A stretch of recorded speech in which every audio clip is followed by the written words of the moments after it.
Hello there, my friends. Before you get started on this episode of Zapped to the Past, we would just like to give a massive shout out to the following people: Andy Marsh, Cole Hutchinson, David Hearn, Sven Oser, 2000 DC, Gary Heather, Roger McNally, Lee Dove, Ben Granville, Mark Fletcher, Etienne Vettingveld, Niall Bullitt, Alexander Gosling, Tim TJ Walker, Phil Sowerby, Joshua K, Dominic Kendrick, Rune P, Nick James, Daniel Spreadbury, Peter Price, Richard Davey, Dennis B, AL82 Retro, Liam Carew, Dylan Darch, Alistair McMillan, Mark Schutz, Dan Wales, Gary Wilson, Oscar Jacobson, Brian Howarth, Rob Clayton, Clyde Radcliffe, Juan Luis Sanchez, Adam Askew, Leo Staples, Jason Hutchins, Jan Halholm, David Stringer, Chris Snowden, David Winter, Mike's Retro Tech, and John Ebbs. These amazing people have backed our Patreon at the C64 tier. Support they offer, well, it's just awesome. If you want to join them, get a mention in next month's shout out, access to our Discord server, early access to ad-free episodes, contributions to our special episodes and things like that, and sign up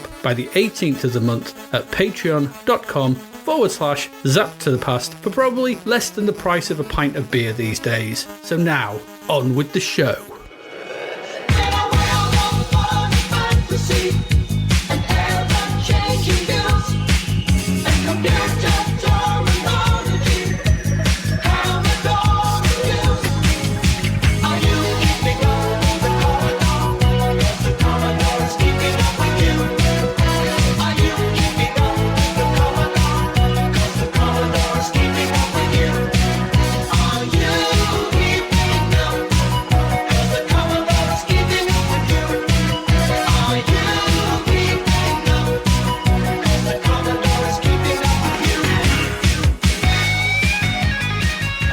And welcome to episode 155 of Zapped to the Past. I am Adrian Mills. I'm joined as always by Mr. Graham Raddings. If you have not listened before, then this is a podcast where we discuss games that were released for the Commodore 64. Last week, we looked at our first batch of games from issue 63 of Zap 64, which we are in no way affiliated with, and were down for the count in World Championship Boxing Manager, wondering where the other teams were in World Cup Italia 90, and scratching our head at the cute helicopter name mismatch in Blood Money. This week, we conclude our look at the games in July 1990, along with what was lighting up our TV and cinema screens that month. Graham, is it going to be all right on the night, or has opportunity knocked and left without a word this week?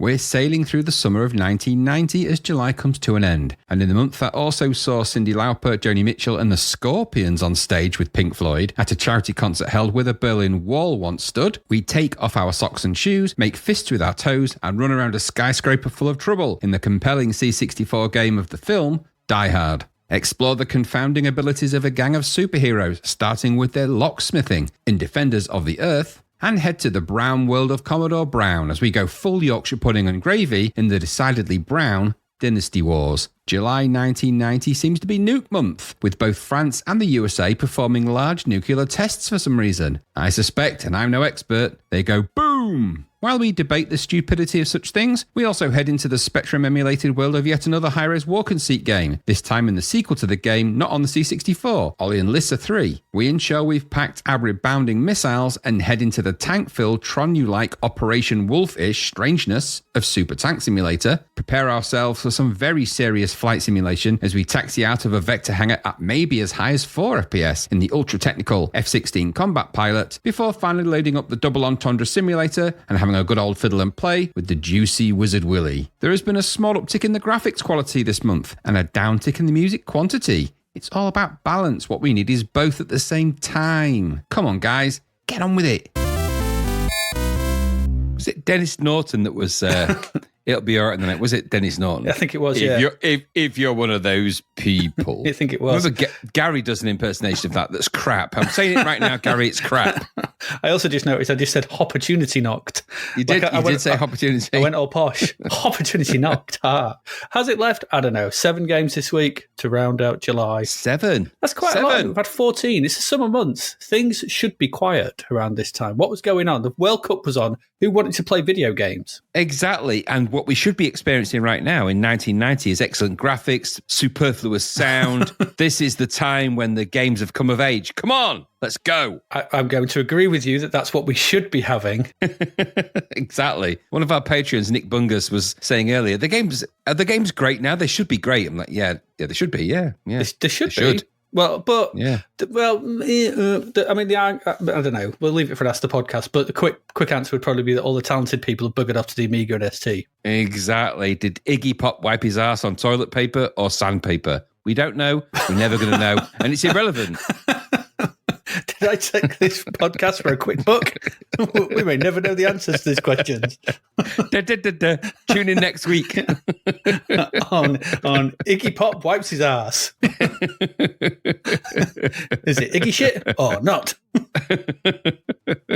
I don't know what happened there. I'd watch that, actually.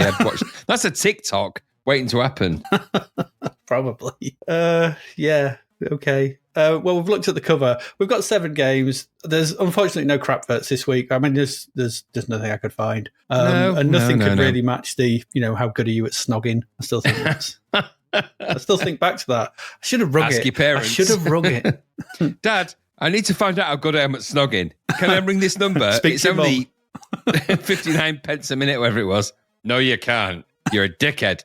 Now stop asking me stupid questions and pass me that brown sauce. Absolutely. And if I spill it on my brown jumper and brown trousers, no one will notice. I'm going to get my Capri and drive around the estate. When I get back, you better be not living in this house, you little dickhead. That was, I suspect that was probably some people's stories. I don't mean to trigger people. It's all good. It's all good. We didn't have a Capri. I always wanted a Ford Sierra.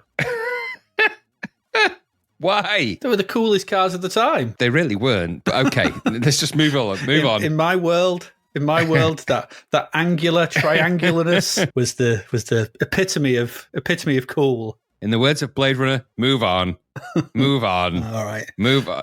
Let's move on then. Let's get into some games, shall we? We've got Let's 7. do it. Let's do it. Get into it. And let's get into them.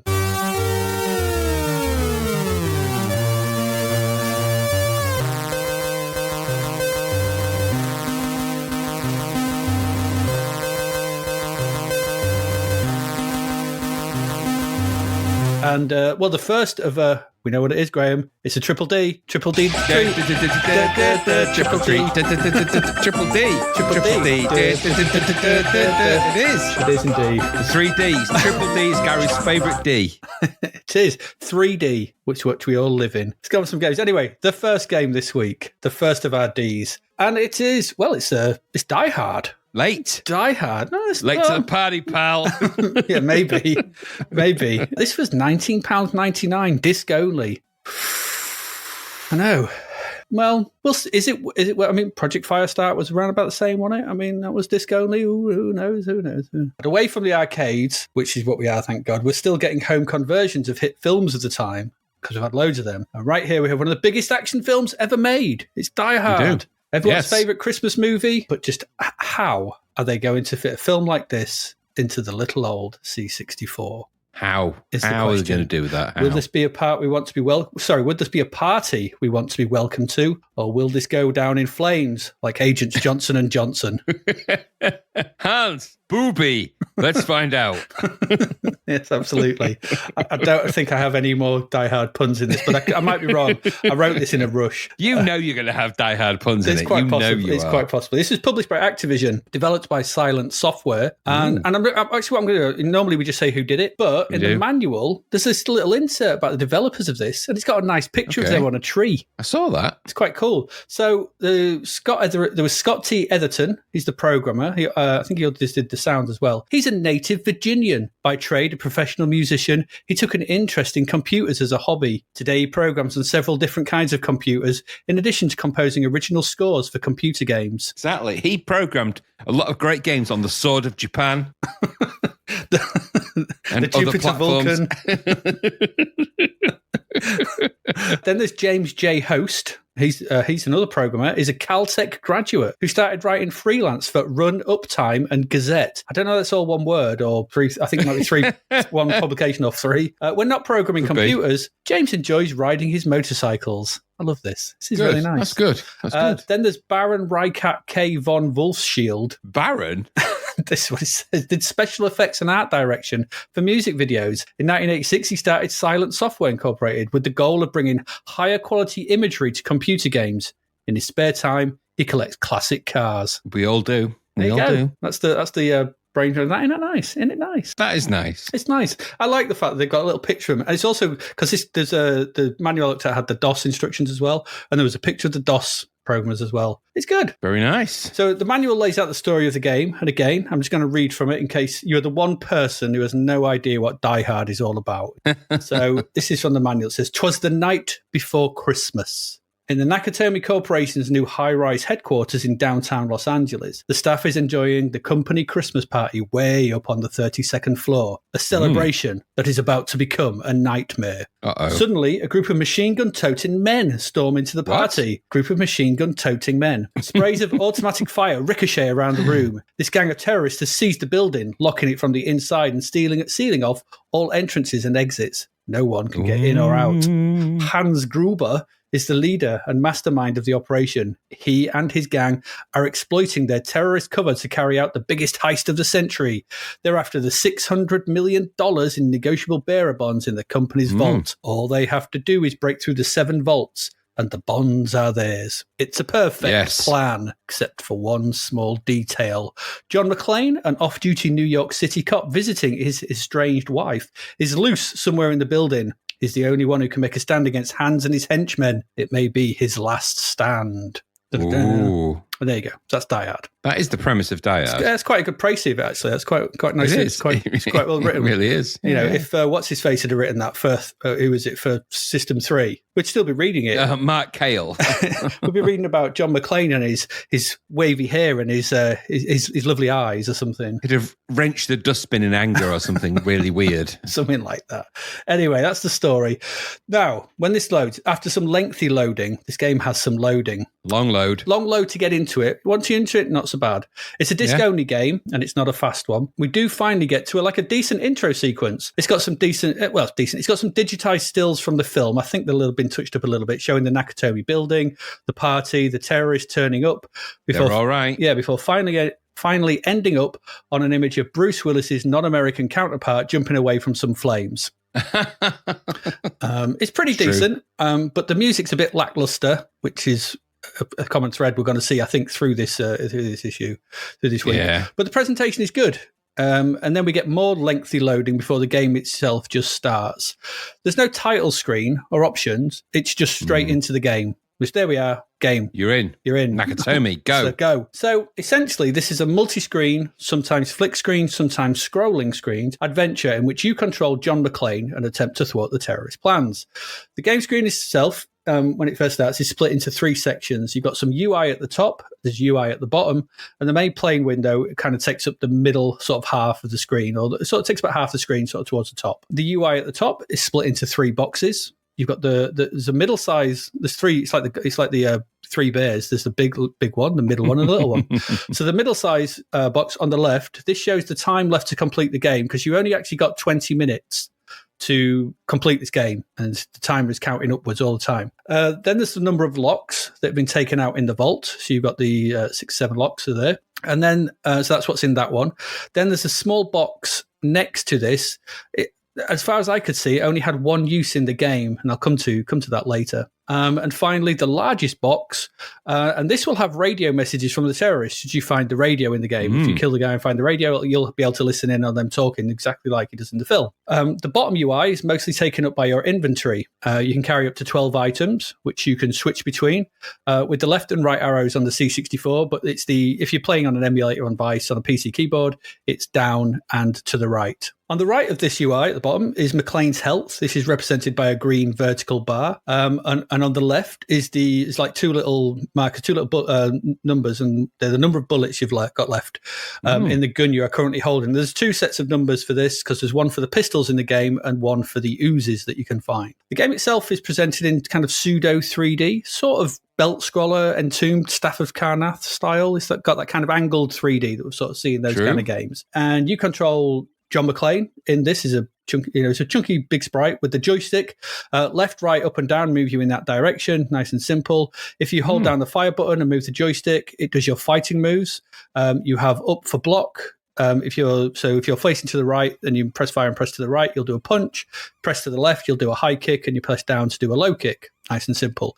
Combat's not complicated, but it works. You can press enter anytime, and that actually uses the item currently highlighted in your inventory. If it's a gun, McClane will draw his gun and pressing fire shoots it, but of course you have very limited ammo. When the game first starts, you have 8 bullets, and you need to find others. Which makes sense, actually. Yeah, exactly. Actually, I like this. There's things I like about this game, and I'll come to it. So use it wisely.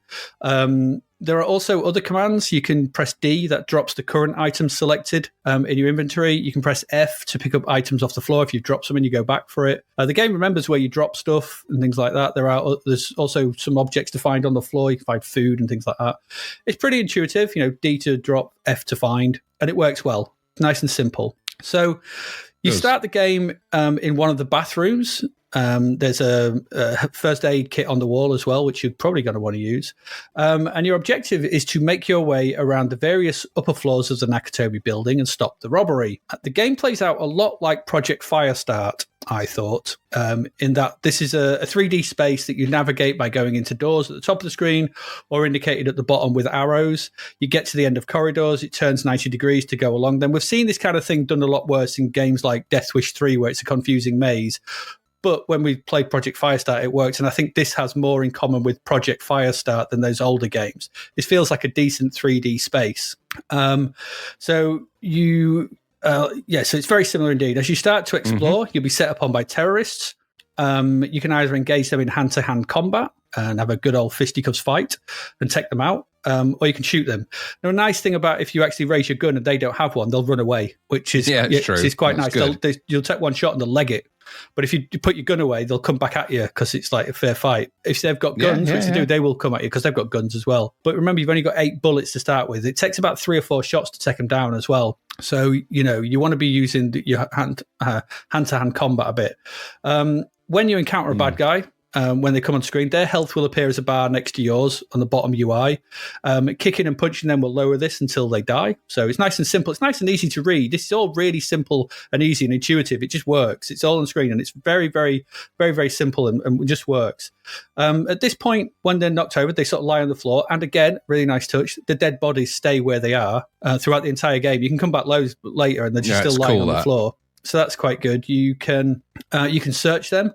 You just basically walk over them and press the fire button, and it'll open up a little sort of menu screen. If they've got anything, you can take it. So it'll show an image of it, and you can take that. The images in this for the icons as well are easily recognizable. Guns look like guns. Cigarette lighters look like cigarette lighters. Cigarettes look like cigarettes. All those kind of things. They look like what's supposed to. So it's dead easy to know what they are. You don't need the text. They look like what they are, and you need to search them. Because you'll need to do this because you get, like I said, cigarettes. You get a lighter, which allows you to crawl through the vents. As I said earlier, you get a radio off one of them to hear them talking to each other, extra bullets, food to get your health back up. And some of them, the ones you kill with guns, you can take their pistols and uses to take them down with. Now, the clever thing, you can also find extra ammo as well. The good thing here is that if you pick up a pistol, it doesn't just take the ammo out and increase your ammo. You take the pistol and you kind of have to swap between them. So if you run out of ammo in your present pistol, you have to kind of then move quickly to the other one and grab that one. That's quite a nice touch. You don't normally see that in games. Same with Uzis.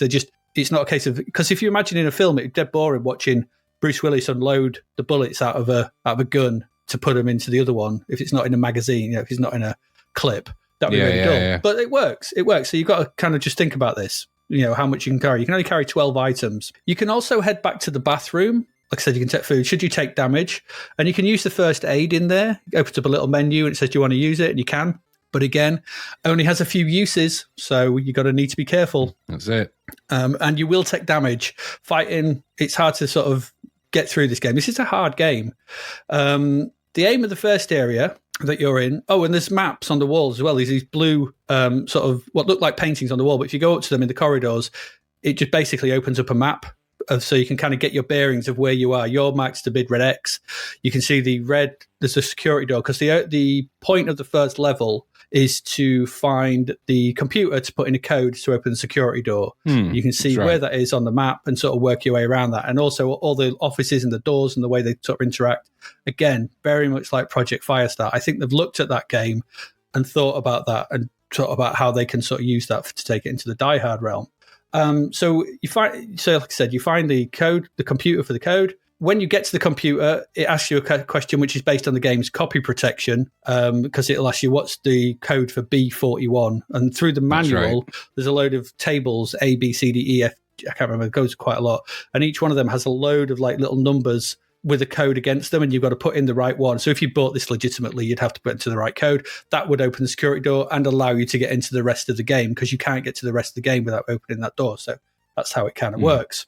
So that allows you to, from there, you're going to head up to the roof. And if this all sounds familiar, it is. It's the plot of Die Hard. You sort of make your way around the roof. You take out a guy with an Uzi. You get the Uzi. You walk past the fire hydrant that you'll use later on to jump off the building, as we know from the end of the game, end of the film. You walk into the sort of area with the fan. You have to shoot the fan out. Don't do what I did and walk into it the first time.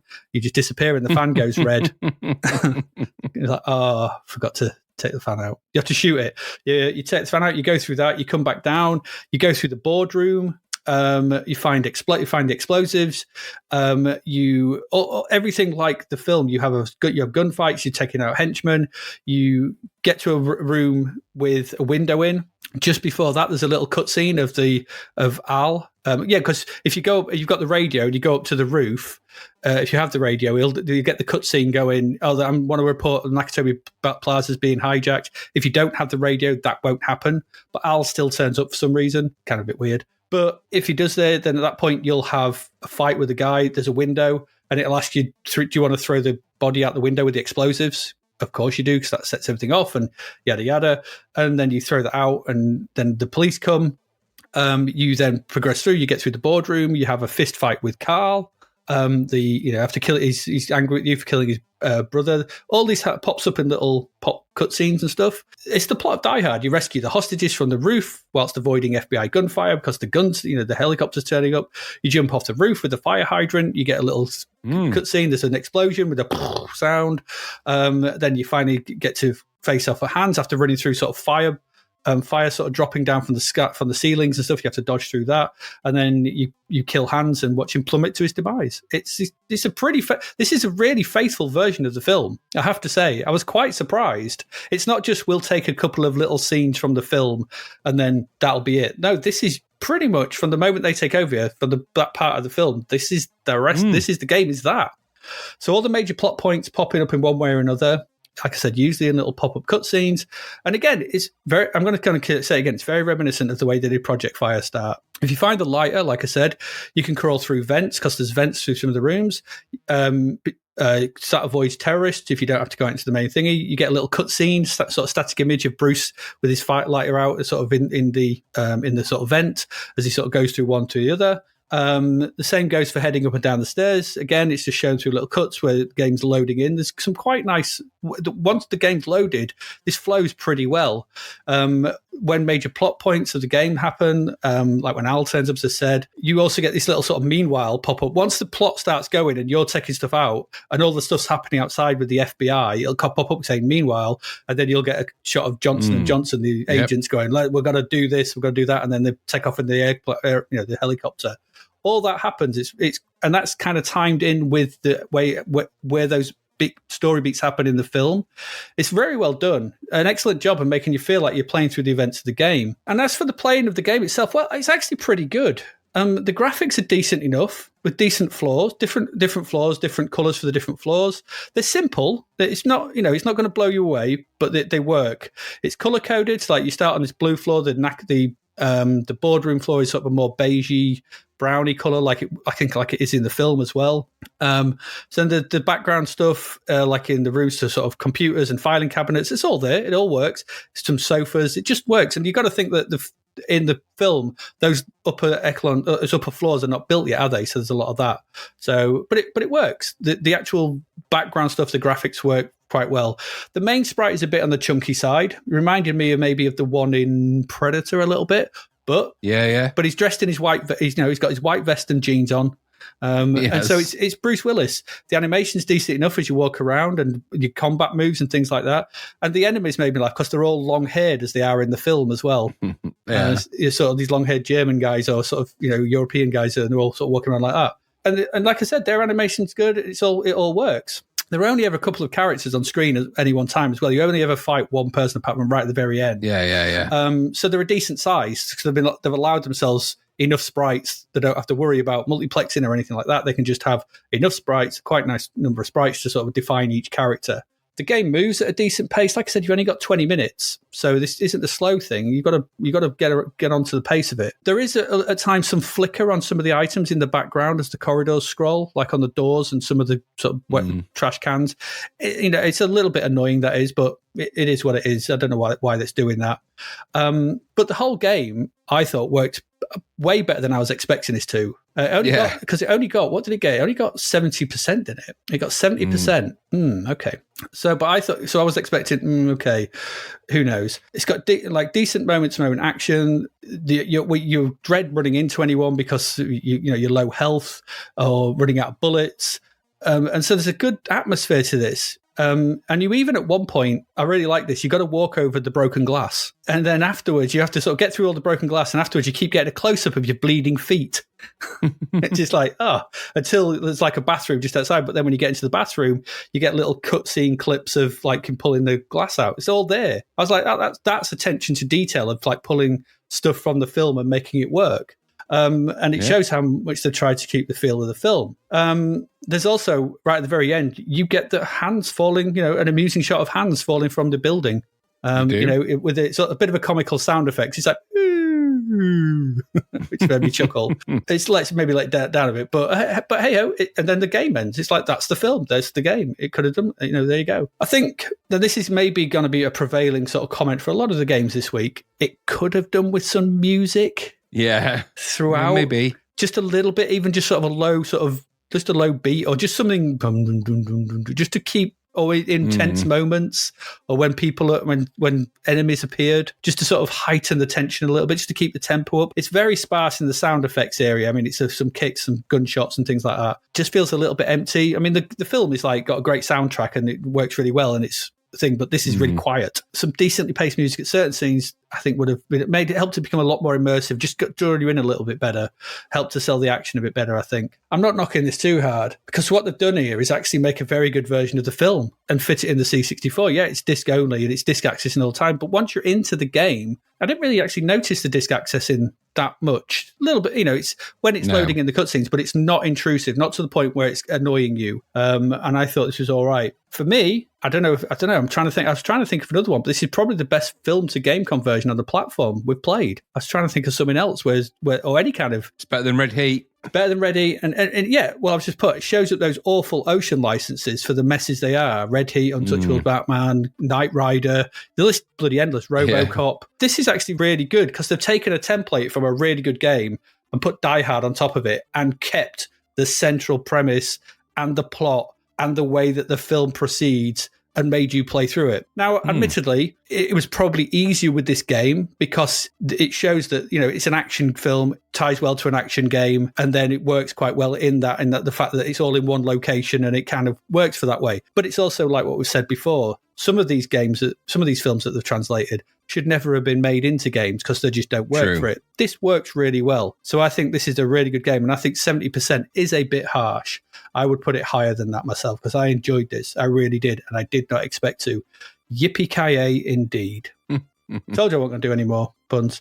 What did you think, Graham? What did you think to Die Hard? I thought it was good. I mean, this is Project Firestarter, isn't it? It's kind of that engine, I think. I wouldn't be surprised. But it's the movie. I mean, it's a really good version of the Die Hard movie. Everything from the movie is there. There is a little bit of emptiness around it, and I think that's probably limitations of the platform. The graphics are a little bit sparse, the sound's a bit sparse. But underneath all of that, there is a really good Die Hard game to be had, and it is pretty playable. I found myself really wanting to do quite well. I like the little arrows that directed you to different areas. I thought that was quite neat. Mm-hmm. The controls were simple, kept it nice and straightforward. The visual cues, the guns on the screen, the things you pick up, all really good. I really enjoyed what I played. There was nothing really that I hated about it. This was a really competent film license. This is how film licenses should be done. Yep. The closest thing I can think of in terms of action is the Predator game. Yeah. Because that was kind of wandering around looking for stuff. And this is just so much better than that. And it's a lesson for them. The graphics are similar to Predator in their own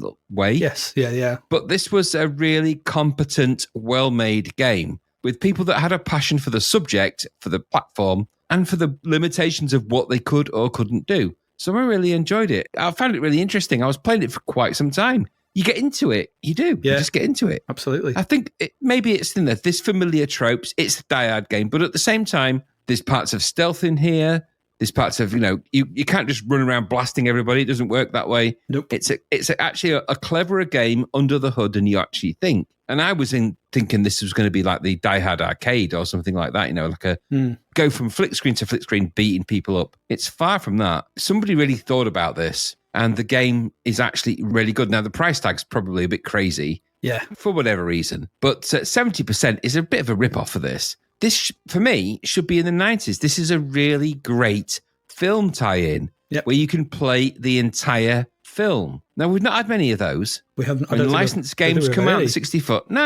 And I don't know what this was like on other platforms as well. But this was a really good C64 game. It deserved a bit more kudos than it got. There's nothing in that graphics that wasn't conveyed. So there's a really good digitized version of Hans Gruber, reasonable version of John McClane. There's scenes that you're fighting through and shooting through. And I really like the idea that when you shoot, because it's not just when you get the radio, when you shoot the guys that the enemies, they talk to each other like, oh my God, I've just found Marco and he's been shot. Yeah, absolutely. There's a really good sense of like paranoia about this. Like you've got to get things moving because you're on a time limit, obviously, before they do all the locks. So there's a really nice vibe to this game. It's been really well constructed and thought about. And somebody who loved the film made the game. It shows all the way through because you have exactly the film in this game. I really enjoyed my time with this and I thought it was really good. And I have to say, it's like Project Firestart, bit of a gem in that I've never even heard of it. Didn't even know they'd made this. No, neither did I. So really, really enjoyed this. It surprised me a bit. I mean, Activision still making games for the C64, still rocking it, aren't they? Yeah, it's a good thing, this. It's a really good thing, this. This could have easily been, if you think about what they could have done with this and the viewpoint, this could have been another Death Wish 3. Yeah, completely. Yeah. Which was, which was garbage. Quite a few of those. We've got quite a few of those, wander and seek type games. Because this could have been just running about with a gun, John McClane shooting stuff, and no thought to it whatsoever. Yeah, but it's not. And I think they've done a really good job in looking at it and going, actually, let's make something better. Die Hard, great film, great game. Nice to say. Nice to see. I like that. Let's move on to our second D of the week.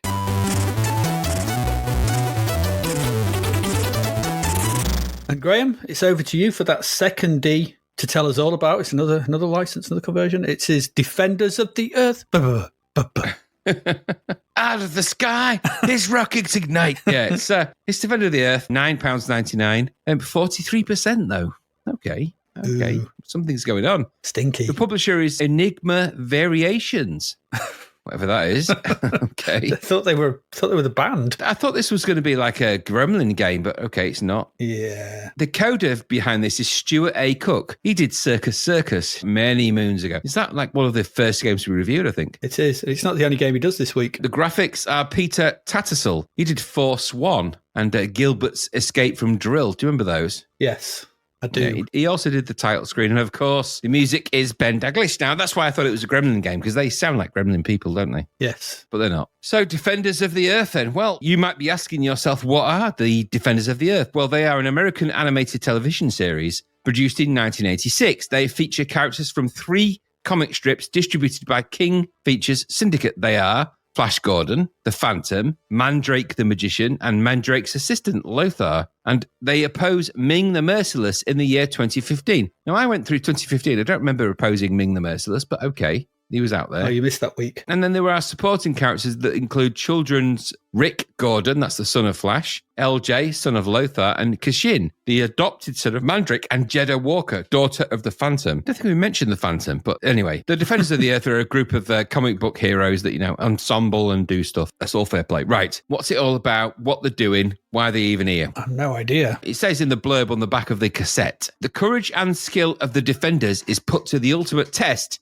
by the evil of their arch enemy, Ming the Merciless. He knows that only the Defenders stand in the way of his plan to be master of the world. To stop them, he abducts their children and takes them to a dark dungeon of his fortress. That sounds very mean and quite dark. He issues a dire warning, interfere with your children and they die. Ooh. Harsh. A daring plan is conceived and put into action. Direct detection by the highly sophisticated intruder alarm would mean the instant death of the children, and so Flash will enter the dark and dangerous fortress alone in the hope that he will be able to pass undetected through the intruder systems. Flash agrees to summon the other Defenders to his aid should he need it. Lothar and the Phantom will use their incredible strength. Mandrake will use his occult magical powers to confound the forces of evil under Ming's command, and even Zuffy offers his help in whatever way he can. Who the hell is Zuffy? It's not mentioned before. We don't know who he is. What is Zuffy? We don't know, and we will never know. I'm going to look it up. Is that Z-U-F-F-I-E? So it's Z-U-F-F-Y. Flash, armed with a powerful handgun, transports into Ming's fortress with the future of the world in the balance. Why is the future of the world? If it's just their kids under threat, it's just really the future of their family, isn't it? He's a pet alien, by the way, Zuffy. Okay. Anyway, it says playing instructions. Flash starts the game with a number of power shields, which will be worn down by contact with enemy fire and direct contact with Ming's forces. The shields are shown in the bottom left of the screen. Flash is invisible to the detector systems while he is on his own. Crossing the generators while they are still active will set off the alarm and bring the full might of Octon against him. Does never explain what Octon is, but we'll just assume it's pretty bad. It's too worse than Hexagon. If Flash spends too long in a location, he will be detected by the intruder alarm system. The only way he can conserve his energy is to leave the location as quick as possible because you get attacked, obviously. Yeah. Flash can jump or duck to avoid the attacks by the vicious creatures inhabiting the fortress. And you must be careful of the secret weapons concealed in the wall. Okay. When Flash needs the special help of his other Defenders, he activates the call help key. That'll do it. He will need them to help open some doors, cross chasms, deactivate the intruder detection system, etc. The things he'll need them to do: tie his shoes. You'd be surprised. The Defender most able to help will be sent by Dynac X. If they are hit by the enemy forces, or a loss of energy level will occur. The Defender will have to leave if his energy level gets too low and will be unsuitable until his strength is built up again. If no one is available to help, then Flash will have to survive on his own. Flash can give his weapons extra charges if he can find power packs scattered in the fortress. He may also come across energy extras and energy shields. Ming's main throne room is the scene of the final battle, where the fate of the children and of the world will finally be decided. All right. I think they were covering all the bases there, just to make sure that everything's explained. Yeah, exactly. And that is principally the game that is Defenders of the Earth. So it's, like I said, American animated series. You'd think that would make for a great premise for a game, wouldn't it? And we've had history of this with Quasi-Gremlin. This is Quasi-Gremlin. I think it is, isn't it? It really is. It has the stink of one. Yeah, it's nearly brand Gremlin. This is Aldi Gremlin, isn't it? This is a goblin. So there's an interesting title screen. It's not bad looking, actually, either. Flash Gordon runs back and forth in his underpants and a crop top. But you know what? You do you, Flash. You do you. I'm no judge. You wear what you want. If you're going to fight the hordes of Ming, maybe that's what you need to wear. Half-decent version of the Defenders of the Earth music from Ben Daglish. I really liked it, actually. Yeah, it's all right, but he did that in his sleep. But it's recognisable, and it is the music. Yeah, it is-ish. And the game begins, and instantly you get the vibe of this game, right? So there's no music inside the game. Again. And it's actually pretty crappy sound effects, really. Pew, pew, pew. Boing, boing, boing, shoot, shoot, shoot, that kind of thing. And it's a bit of a mistake. I think a game that needed a little bit of atmosphere would have been this one with a bit of music, but okay, it's not there. It's a flick screen runabout, so we've seen many of these before, and its graphics are actually pretty nice looking, I think. There's some nice pixel work, and the sprites are what you'd call well animated, I suppose. The UI is at the bottom. It shows your lives, energy, score, and the faces of the 4 other Defenders of the Earth people in there that can assist you when needed. I say assist you, we'll come back to that. You control flash with the joystick. Left and right is the run, left and right, walk left and right. Diagonals, jump and fire shoots. Each screen houses any number of enemies that will run around, get in the way, and shoot at you while taking energy away from you, which will eventually lead to your death. Mm-hmm. You can shoot them, avoid them, but they will constantly respawn and really do your head in. Really do your head in. And some of the rooms have pitfalls and water traps, so you need to jump over those. It's a bit odd in the way it does that, but they are there. You know, it is a kind of it's a bit of a mishmash. It's a bit of a walk and shoot and arcade adventure style thrown into one, which kind of sort of maybe works a little bit, but there's bits that don't work in it. Some of the rooms have doors. Some of the doors are locked. You can move through these with up and down. If the door is locked, you can summon help with the spacebar. The most appropriate defender of the Earth will appear and sort it out. You need to support them as they take damage when they're opening the door for you. And if they're too damaged, then there's like a shield that goes down over them, over their UI, and you can't use them for a while. So you end up sort of being on your own, shooting people a bit. Some of the rooms also have traps and items to collect and other things. And so you'll navigate around the rooms and doors under constant attack while using the Defenders of the Earth as convenient locksmiths, really. At certain points, you'll encounter larger bosses that require a lot of shots. One looks like a giant kind of bug. One looks like a kind of dragon with an extending neck. They're not bad looking, I suppose, but at the same time, there's quite a bit of multiplex flicker that goes with them as well. So you know when you've hit a boss because it's like, oh, flicker, flicker. The main game window, by the way, is, I suppose it's the top 3/4, maybe a bit more of the game, 4/5, I don't know. Underneath that, you've got your number of lives. Then you've got an image of Flash and the score. Then you've got the 4 other Defenders of the Earth in, I guess, silhouette pictures of them, face on. Yeah. You won't know who they are because it doesn't tell you.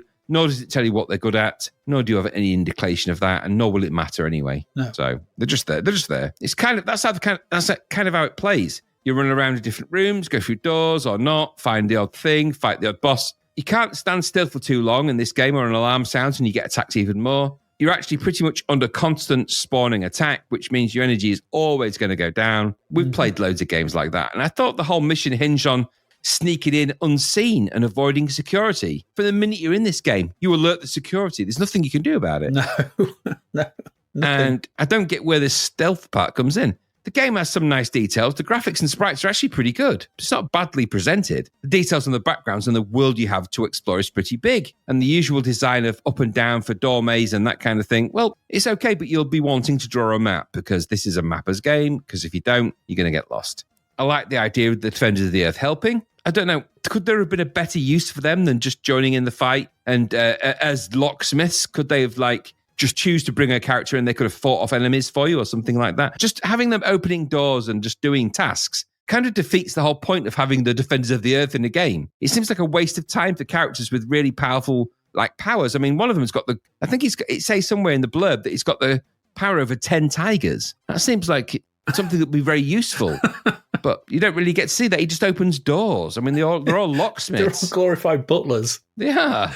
None of them do anything useful apart from open the doors. Enemies spawn and materialize on screen as well, which really feels a bit naff. Mm-hmm. So sometimes you can just be stood on the right of the screen, watching the enemies spawn on the left of the screen, just shoot them. Pew, pew, pew, pew, just shoot them dead. And there's clearly hundreds of them. So, I mean, I murdered a lot of henchmen in this game.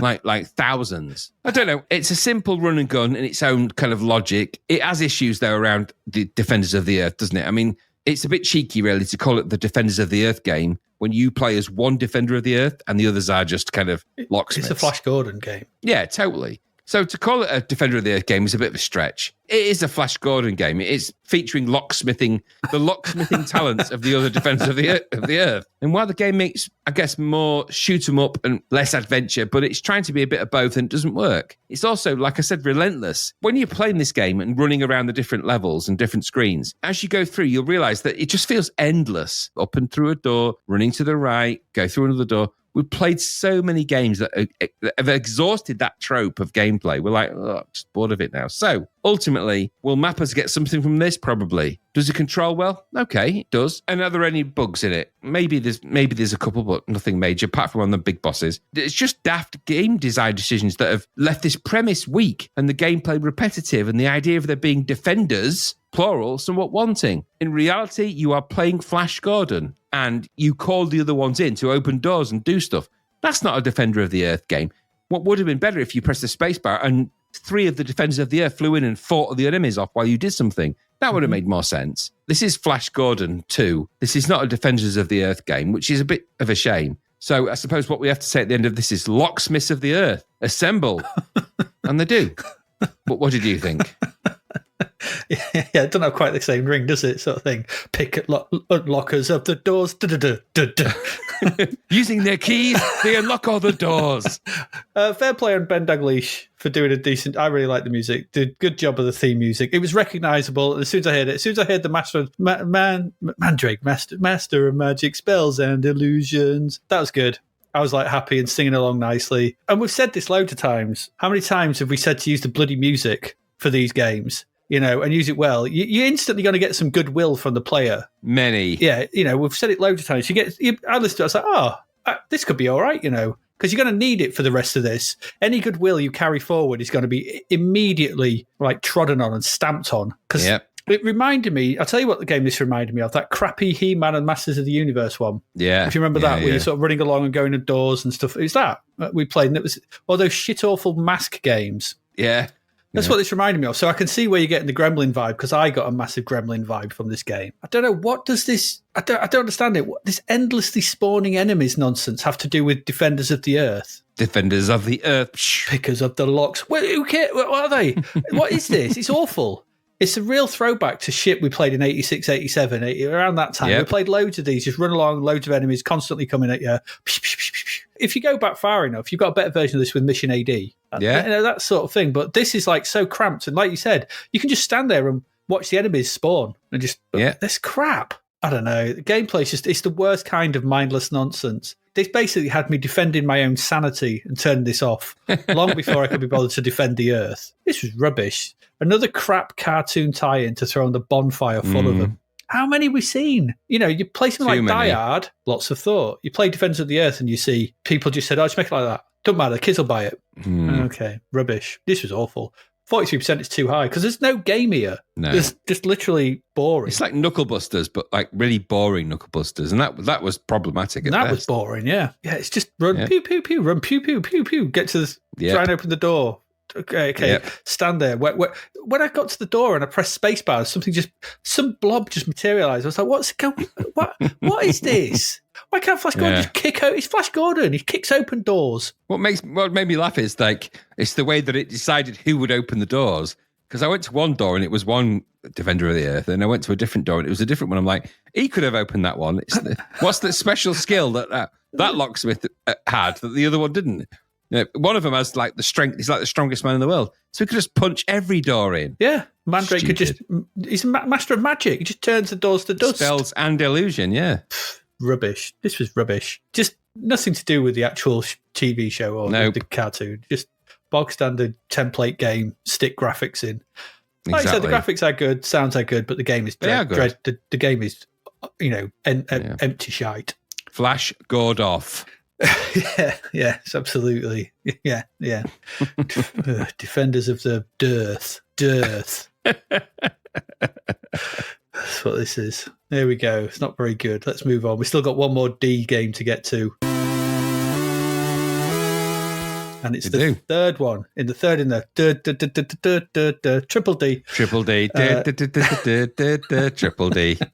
And this is Dynasty Wars. Ooh. £9.99. More licensed stuff for us. So it's a triple license thing. But all kinds of licenses: film, cartoon, and now we have arcade. This is Dynasty Wars. Originally, this was from Capcom in the arcade. It was released in 1989 in Japan and was called Tenchi wo Kurao, and it was based on the manga of the same name. It tells of the battle between the Kingdom of Shu and the Yellow Turban Rebels. Fair enough. There you go. In Japan, Game Machine listed Dynasty Wars on their May 15th, 1989 issue as being the second most successful table arcade unit of the month, outperforming titles like Crackdown and Valkyrie no Donzetsu. It was always going to do that, wasn't it? It was always going to do that, yeah. The C64 version was published by US Gold, developed by Tiertex. we've heard of tier text. And it's got music by Mark Tate. Okay, so when the game loads, we get a simple title screen, but it's all right. It's got a couple of nice Chinese-style dragons on either side, big logo in the middle, and high scores that kind of flip between each other. It's pretty good, actually. Has some nice music as well by Mr. Tate. For a tier text game, this is decent. I was like, this is all right, good for an end. Nice start. Pressing fire gets us to the character select screen. And whereas in the arcade, you had like full sort of full traits, full size sort of character graphics, and here you got like a little portrait, but it works. I don't know if it was just me though, but the sensitivity on this for selecting your characters was just crazily off the charts. Oh, wild! Yeah, you tap to the right, it's like, you've got 4 to choose from. It's like tap right, I'm on to the right. Tap to the left, you're like, please. Just... something was going wrong. I think. Yeah, something was badly disturbed. If you can control it, you can choose from 4 different characters. These characters are Shang Fei, Lui Bei, Quan Ya, and Xiao Yun. Oh, that's my best attempt at those. They're all the best names. characters. So these all have a little character portrait. They're quite well drawn, and if you select them, they kind of do a little animation. Click to that. It's quite good. They've all got different stats for their FP and MP. I think it's fighting points and magic points or something. Who knows? Something like that. I think it's health and magic points, essentially. And also, everyone has a different type as well. The first 2 characters have normal types, but Quan is a stable type, and Xiao is a rising type. Yeah. I don't know what that means. So I don't think it actually means much. Or maybe it does. Once you've selected who you want to be, and they've gone, or or whatever they do, you get a scrolling view of the brown level you're about to embark upon. With a little bit of music, pressing fire again starts the game. So, I hesitate to call this a belt scroller, although it does bear some similarities with that type of game. So it does have, there are parts of this that feel like that, but okay. There are. So you play the game from atop a horse. You're always riding a horse, which is kind of unusual for a game of this type. So no matter what type you pick to begin with, you're on a horse, and I didn't see any difference in them. And to be honest, I didn't notice much difference. I think one may have a bit longer range. I'm not sure, but they're all pretty much the same bar their health. So you just want to pick the one with the best health. So enemies appear on both foot and horseback, and you simply just have to take them all out. Just kill them all. But weirdly, the way this game is played is odd, because the game is played in 3 lanes. So you've got a full sort of screen to sort of thing on, but you can only be in 3 lanes. You don't have full control of your position in the sort of Y register up and down. So it is 3D, like Renegade and all those kind of games. It looks like a belt scroller. You start and you're like, oh, it's a belt scroller. And the controls are simple enough with up and down. You would think up and down to sort of move your horse about and things like that, left and right to move. But up and down just takes you to the next lane. It's like there's 3 bespoke lines across the screen which you will exist on. Reminded me of what was that 3-lane one, like the Faster Than Light one, the follow-up to, came out at the same time as one with the Hubbard soundtrack. What was that called? Not Freeway, what was it? Shockwave Rider. Yeah, reminded me a little bit like that. A bit of that going on here, but obviously it's straight out of the arcade though, so it is what it is. So you got these vertical lanes, you left and right to move along them. You press your fire button, this jabs out your sort of weapon. I think it's like some kind of a pike or something like that. But if you hold down fire, then it does a hit with more range and more damage. The longer you hold it down, the more damage, the more range you do on this. Your health is shown in the top left as a number. I thought it was a bit odd. It took me ages to figure out what my health was. There's just a number in the top left. It just starts at 64. I was like, that's odd. Because every hit just reduces it by 4. I don't know. Could they not work out how to do a bar and do percentages? Just put a number, take it down by 4. At the bottom of the screen, though, because there is a bar at the bottom, it's weird. So at the bottom of the screen, taking up about 1/5 of the area, is the main UI. Don't know why your health isn't in this section, but okay. Because there's some superfluous stuff here. So the main UI on the left, it's got your character portrait for whatever. It's got the power bar, and this is what fills up as you hold down fire to show the strength of your held, powerful strike when you let go fire. Under that, there are some Chinese characters, I think. Some Mandarin characters, I think. I'm not quite sure what they say or what they're for or why they're there. I could have had my health there. Would have been more handy. Then on the right, you've got like four stats. You've got your score, the level you're on, the tactics you can unleash, and the experience you have gained. I don't know what any of these mean. Is experience? Who knows? In a lot of these games, pressing the space bar, like in Golden Axe, you get the dragons and stuff like that. Pressing the space bar unleashes a special attack. This can be fiery arrows, can be rocks falling from the sky, and all manner of things, depending on what sort of, that's what your tactics are. And they change from time to time. As you clear a screen of enemies, So you're in this sort of screen, you're fighting about. Once you've cleared them all, the level will scroll across to the right. You are force scrolled across until it pauses again and more enemies appear and you must clear all them out to get to the next fighting section and so on and so on. It's just that until you reach the end of the level where you will face off against the boss, and that's it. The boss is usually two men on horses with a lot of health. You just have to kill them. You kill them and you'll be rewarded with points for time left, and the next level will load in, and that's it. There's 7 levels to make your way through, which means we're missing the 8th level, final level from the arcade. We don't have that, just ends. It says, no, well done, you complete the game. Like, but we're missing that level. But we do have the 7 levels, and those levels here, I'll just describe them to you. They are brown 1, brown 2, brown 3, white 1, brown 4, brown 5, and finally, for variety, brown and red 1. That's what they are. They are what they are. They are dreadfully brown. This might be the brownest game we've played in a while. Whilst the enemies do differ from area to area at times, the variety of what they do and what to do with them does not. The basic gameplay in this is always the same, because everything's on 3 lanes. So you're just moving up around them and jabbing away at stuff. So there's not a lot to do. You just move back along them. You can move on, and you move up and down. You're getting some quick attacks before moving to another lane out of the way. It's just repetitive and really weird because there's no freedom of movement properly. The bosses and general vibe never change throughout the entirety of the game. And although there are some pickups, some of the characters, they drop these different coloured balls. I think there's orange for health, blue for magic, and red for experience. There's little to no variety here, and the overall brown package grows tiresome very quickly. It's not a terrible conversion by any means, but it's an odd game to play. The 3-lane system just feels restricted, and I'm not sure why it's here, but it's the same as the arcade game, so I'm not sure why they designed it there. We've had plenty of free roaming belt scrollers by now, and even Die Hard above, what we talked about earlier, lets you move freely about in the 3rd dimension. Loads of games did this. The main issue with this is just dull. There's no music again. What is it at the moment? I think through the levels, and they're quite. It's always a big oversight, especially in arcade games. Mm-hmm. You need some music. It seems to be something we've seen a lot of recently. Do you think that I saw something recently that Martin Walker stopped making games because he wasn't making money on them and switched to making music because he always got paid for the music. So they got paid up front for the music. So do you think that they're actually cutting down on the amount of music needed to stop paying musicians as much? It could easily be, couldn't it? Because I'm noticing it a lot. We've said it a lot recently that a lot of games are missing music when there should be something playing in them. I don't get it. But it's certainly having an effect on the enjoyment of the games is lessened.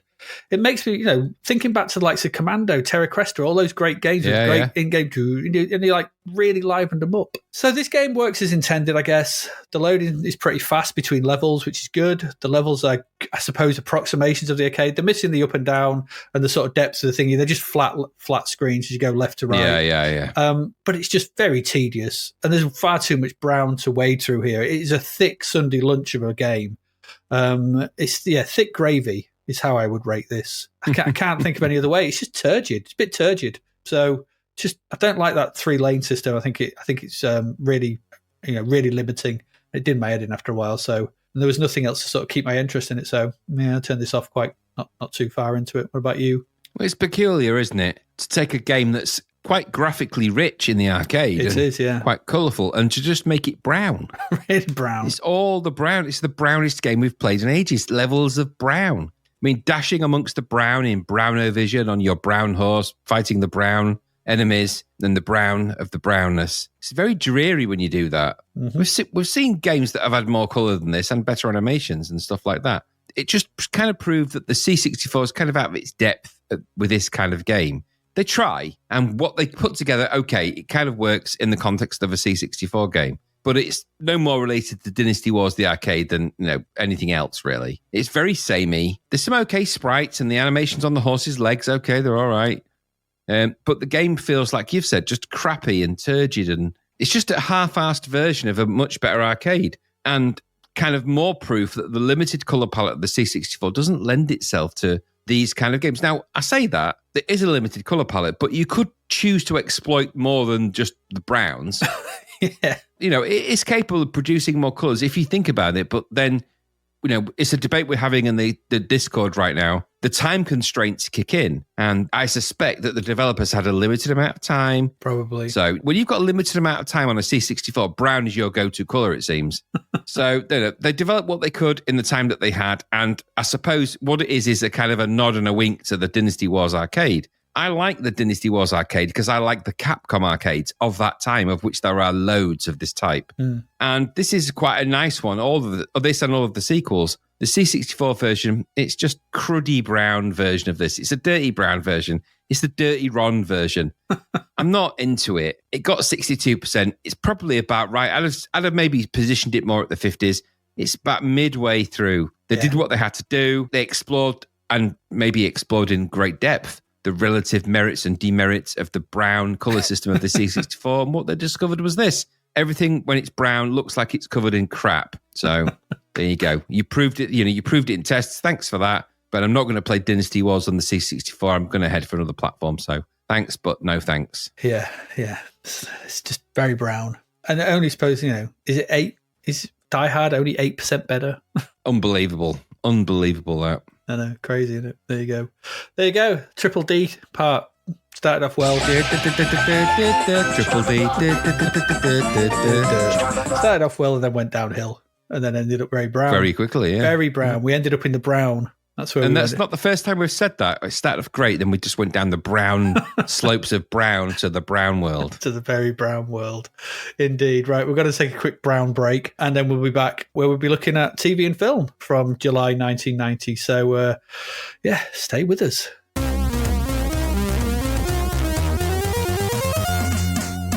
And we're back. Lots going on in the world of TV and film and stuff in July 1990, and let's see what was going on there. Because Graham, on the 5th of July, the Tavernier family make their EastEnders debut. They did. Parents Celestine and Etta, their children Clyde, Hattie, and Lloyd, and grandfather Jules. Do you remember this? Yeah, I remember when they joined EastEnders because Michelle Gale was ex-Grange Hill, wasn't she? And she went on for a pop career as well. So, oh, yeah, she did. Yeah, Michelle Gale. I remember them. I don't know why it's a big deal. It's just a family joining a TV show, and a TV show that had always had a remit to being diverse. So it's great that there's more diversity on British TV, I suppose. In the 70s, it would have been unheard of. It's only a decade and a half later. So, okay, crazy good. Crazy good. Yeah. 6th of July, Channel 4 introduces a third weekly episode of its soap Brookside. Friday, airing it on a Friday. So it's now on Monday, Wednesdays and Fridays. It's mad that they did this, and only because I think it's on the back of EastEnders did it, and Coronation Street did it, or one of the others, and then they all did it. They all went to 3 episodes a week. What baffles me is that they had writers and actors that could turn up the goods for that volume of filming, because that's a lot of work. Is it on every night now? Aren't they all on every night, I think? I don't know, and I don't watch them, so I don't know, but probably. Yeah, I don't know how they do that, but crazy. 9th of July, gets interesting here. Anglia replaces its news programme about Anglia with Anglia News. It's a new dual news service with both editions broadcast from Norwich. Journalists are also based at 7 regional newsrooms and a Westminster bureau. They also begin providing separate news services for the east and west of the Anglia region from that day, from the sleepy town of Loaf. Honestly, boring. I'm closing the bureau for an hour. What did you say? What you doing, Hennessy? There was lots of shenanigans around the various different types of regional news at this point. Yeah. We were always pretty privileged because Yorkshire was a massive region, so it never got messed with. Yeah, but they never spoke about Grimsby. No, but we never got no, there's always Hull, but we never got merged with like Central or any of the others. Yorkshire was, Yorkshire. It's Yorkshire television for Yorkshire folk. With Yorkshire tea bags in there, Yorkshire tea. But it didn't quite work out for the old people of Anglia. No. Because they never retained their strength. We did in the Yorkshire region. Yeah, we did. Strong on our mountain. 13th of July, the network television premiere of Michael Schultz's 1987 science fiction adventure, Time Stalkers, is on BBC One. The film having been postponed from 25th of June. I have no idea why it was postponed, but Time Stalkers is actually quite good. Is it? I don't think I've ever seen it. It's worth revisiting. It's all on YouTube. You can watch the whole thing on YouTube now. It's actually quite a good little film. It's got quite emotional scenes in it as well. What's it about? Time stalking and stuff like that. Okay. I didn't go into the depths of it. I didn't rewatch it for this. I remember the vibe more than anything else because I remember it being shown quite late on as well. Like one of those things that was kind of on, and now on BBC, it's Time Stalkers. And you're like, hang on a minute, why is this even on? Yeah, we've got it cheap. It's got that guy, he's in loads of stuff. He's even in Interstellar, the main guy in it, I forget his name. It's pretty good, and the film's pretty good from what I remember of it. But the guy that did the soundtrack for that, which is a very synth-heavy soundtrack, very nice, it's composed by the guy that did the music for The Last Starfighter, and he was also one of the people that worked on the movie Thief in terms of the sound, one of the engineers. That's not a bad track record. It's actually a lot better than you'd give it credit for, so go and rewatch we'll put the YouTube clip on our show notes. Go and watch it because you can see the whole thing from there. So, well, I think I might go watch it. I might watch it tonight. You should. It's actually pretty good. It is pretty good. I do like a good, nice bit of time stalking. Yeah, and I can't remember the premise. Maybe you've got the premise there, but I remember it's actually quite interesting, the premise. So, all right, okay. I'll give it a view. 19th of July, MPs vote to make televised proceedings of the House of Commons a permanent feature. No one cared. Nobody. It's always one of those channels when your Freeview freezes and it freezes on the bloody Parliament channel. Oh, turn, turn. Yeah, no one wants to watch this. Power off. Absolutely. I'd just like to thank the right honourable gentleman for his comments around the Barnsley Beck. Yeah. We need to decide this really important law. I'm glad all 6 of you are here. Yeah. Rubbish. New shows for the month, 2nd of July, MasterChef started. It did start with Lloyd Grossman originally. It was, yes. But no one remembers that. Anyone ever remembers is the Shooting Stars MasterChef, which is way better. It's a shoe cake. It's like a shoe. It's a shoe cake.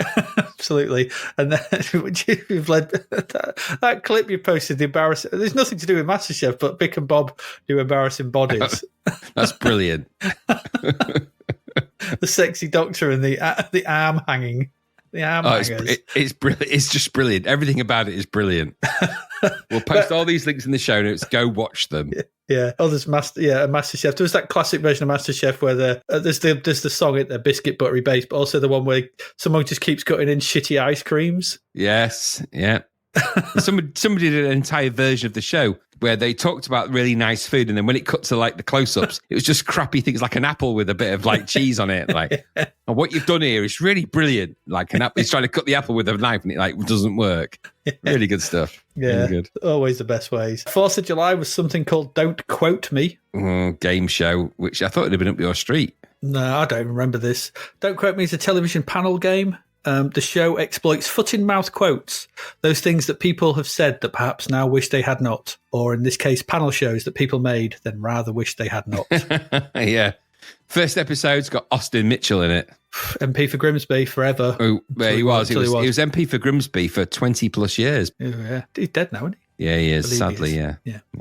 14th of July, Ellie and Jules. Something from the dark recesses of the Australian TV channel network, I think, for us. Yeah, children's television series that I don't even know what it's about. I'm not 100% sure. It was on the 9 network. I don't know what that means, but maybe some of our Australian listeners can confirm what the 9 network is. Yeah. But it's just, it's about stuff. That's all it's about stuff. It did have the dog in it, the dog which played the dingo in the Meryl Streep, Sam Neill film, A Cry in the Dark. Dingo stole my baby. It was that dog. He did it. It's easy. He did it. 21st of July, we spoke about Vic and Bob already, but it was Stars in Their Eyes. It's run for 16 years. But again, Stars in Their Eyes, it's Matthew Corbett. Matthew Kelly. Yeah, he did it. But then obviously Vic and Bob did the best piss take. We'll link to that because everyone should watch it because it's just so funny. I was watching it earlier today and it never fails to make me, hey, look, don't like him. You never fails. Like him. Just someone doing George Michael. It's just so good. The reason because I found a couple of clips, and one of them was of a guy called Gary Mullen, who famously won Stars in Their Eyes for one particular year for his impersonation of Freddie Mercury. Now, yes, the reason I mentioned it is because that's the episode where he goes, "You look now like him, but off you go." So that's where that came from. But also, Gary Mullen went on to do Freddie Mercury as a career. Wow. So he's still touring now as like a tribute band as Gary Mullen and like a Queen tribute. And I have to tell you, I've seen them twice. They're really, really good. That's all right. They're really, really good. Does he look out like him? Actually, nowadays, he looks more like him and sounds even more like him. He doesn't look anything like him, really, and he has to have fake teeth in. He sounds kind of like him because he won it, obviously, in 2000, but he sounds kind of like him, but later, he sounds really like him. He's obviously worked on it. Yeah. They are really, really good. I'd definitely go and if you're going to go and see a Queen tribute, go and see that one. It's what they called? I think they're called The Kind of Magic, but it's like Gary Mullen and the Queen tribute, essentially. So fair enough. 25th of July, Cluedo? No. I don't remember this at all. No, because it was stupid and based on another TV show, wasn't it? There was another one we had. Well, yeah, probably. It was based on that. I don't know. It's just, why make a game? Why make a show out of the game board? Who cares? I can sort of see why they would with the kind of the British TV. Bridgerton with a murder in it. Now people would go for that, wouldn't they? So yeah, for the first week or two, and then it gets it's another murder and the same bloody out. Oh God! Exactly. Was it Colonel Mustard with the axe in the guy? It was Colonel. He did. He was brutal. He did that in season 1. Chopped it to pieces. Oh, damn it. The thing is, would it be modernised? So, obviously, was it Colonel Clink in the garage with the candelabra, whatever? No, okay, old school. Modern times, did he chop the body into little pieces and bury them around different parts of the county? Was it Jimmy 2 times, and did he feed the body to the pigs? Yeah, or did he keep the head in a refrigerator and eat the limbs? We're going to go for a modern take on Cluedo. Yeah, absolutely. Pretty grim. That way. The 29th of July, a TV Dante. What is this? A 1990 miniseries directed by Tom Phillips and Peter Greenaway, covering 8 of the 34 cantos in Dante Alighieri's Inferno, part of the 14th century epic poem, The Divine Comedy. I didn't realise they'd even done that, and because it's one of my favourite books. It is. So book series. So I'm very tempted to go and check that out, but when I saw Peter Greenaway's involved, I'm like, I don't know if I want to. Sounds like a great idea. Oh, Greenaway. Imagine there's just like a picture of someone folding sort of egg foam into a mixture going, here we go. It's like, that's it. That's Dante Alighieri. Like, how does that work? It just does. Shut up. It does. Oh, okay. Well, in the background is a naked woman with butter on her ass. Well, that part I'd watch. That's fair. That's while somebody eats a dwarf or something. I'm still watching it. I'm still going. I'm just selling it to you more, aren't I? You are. Yeah. Yeah. There you go. That's TV. What much dwarf going on? meringue. I'm doing it. You're doing it. Oh, there's loads of films though. 6th of July at the cinema. We got Dick Tracy. Finally, we did. Yeah, which means the game is soon to arrive, and the game is. We're not looking forward to that. Yep. You rewatched this, did you? I did. I have not. I did for my sins. I rewatched it because I thought I better rewatch Dick Tracy. What's it like? It's very clear from the outset they were really hoping for it to be as popular as Batman. Like really, really hoping. And It wasn't. It was never going to be. You can add all the characters you want. You could have Mumbles, Flat Top, Big Boy Caprice, Prune Face, Lisa Manlis, Breathless Mahoney, Spud Spaldoni, 88 Keys, Little Face Itchy, Steve the Tramp, the Brow, Shoulders. They're all in there. They're just words. They're not names.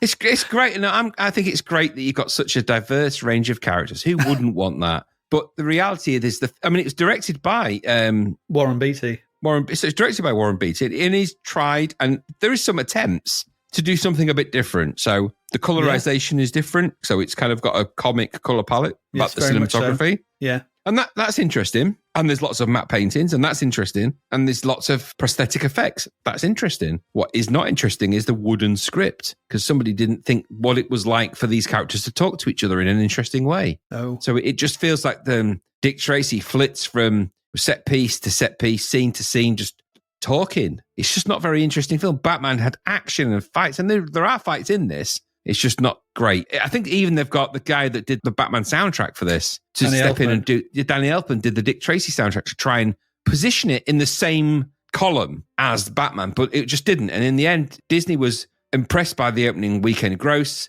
but eventually it generated 57 million in kind of deficit for them. It cost a lot more to make. And I think the final comment was, we made demands on our time, talent and treasury that upon reflection may not have been worth it. That was Jeffrey Katzenberg from Disney who said that. So it just, maybe it made all this money back latterly into kind of, DVD and Blu-ray and all that. But I rewatched it, and it's actually a really uncomfortable film to watch because it feels like it's not really about anything. It's sort of a hybrid between the kind of comic book film you want and the kind of adult content that doesn't work. In a way that V for Vendetta kind of just avoids, but it just doesn't quite work. And so great technical stuff, but the film is left wanting all the time, and it's pretty empty, actually. And ultimately, did anyone in the UK know who the hell Dick Tracy was? I know I didn't. So no, he wasn't. It's not very big over here, is he? No. Not like Batman was.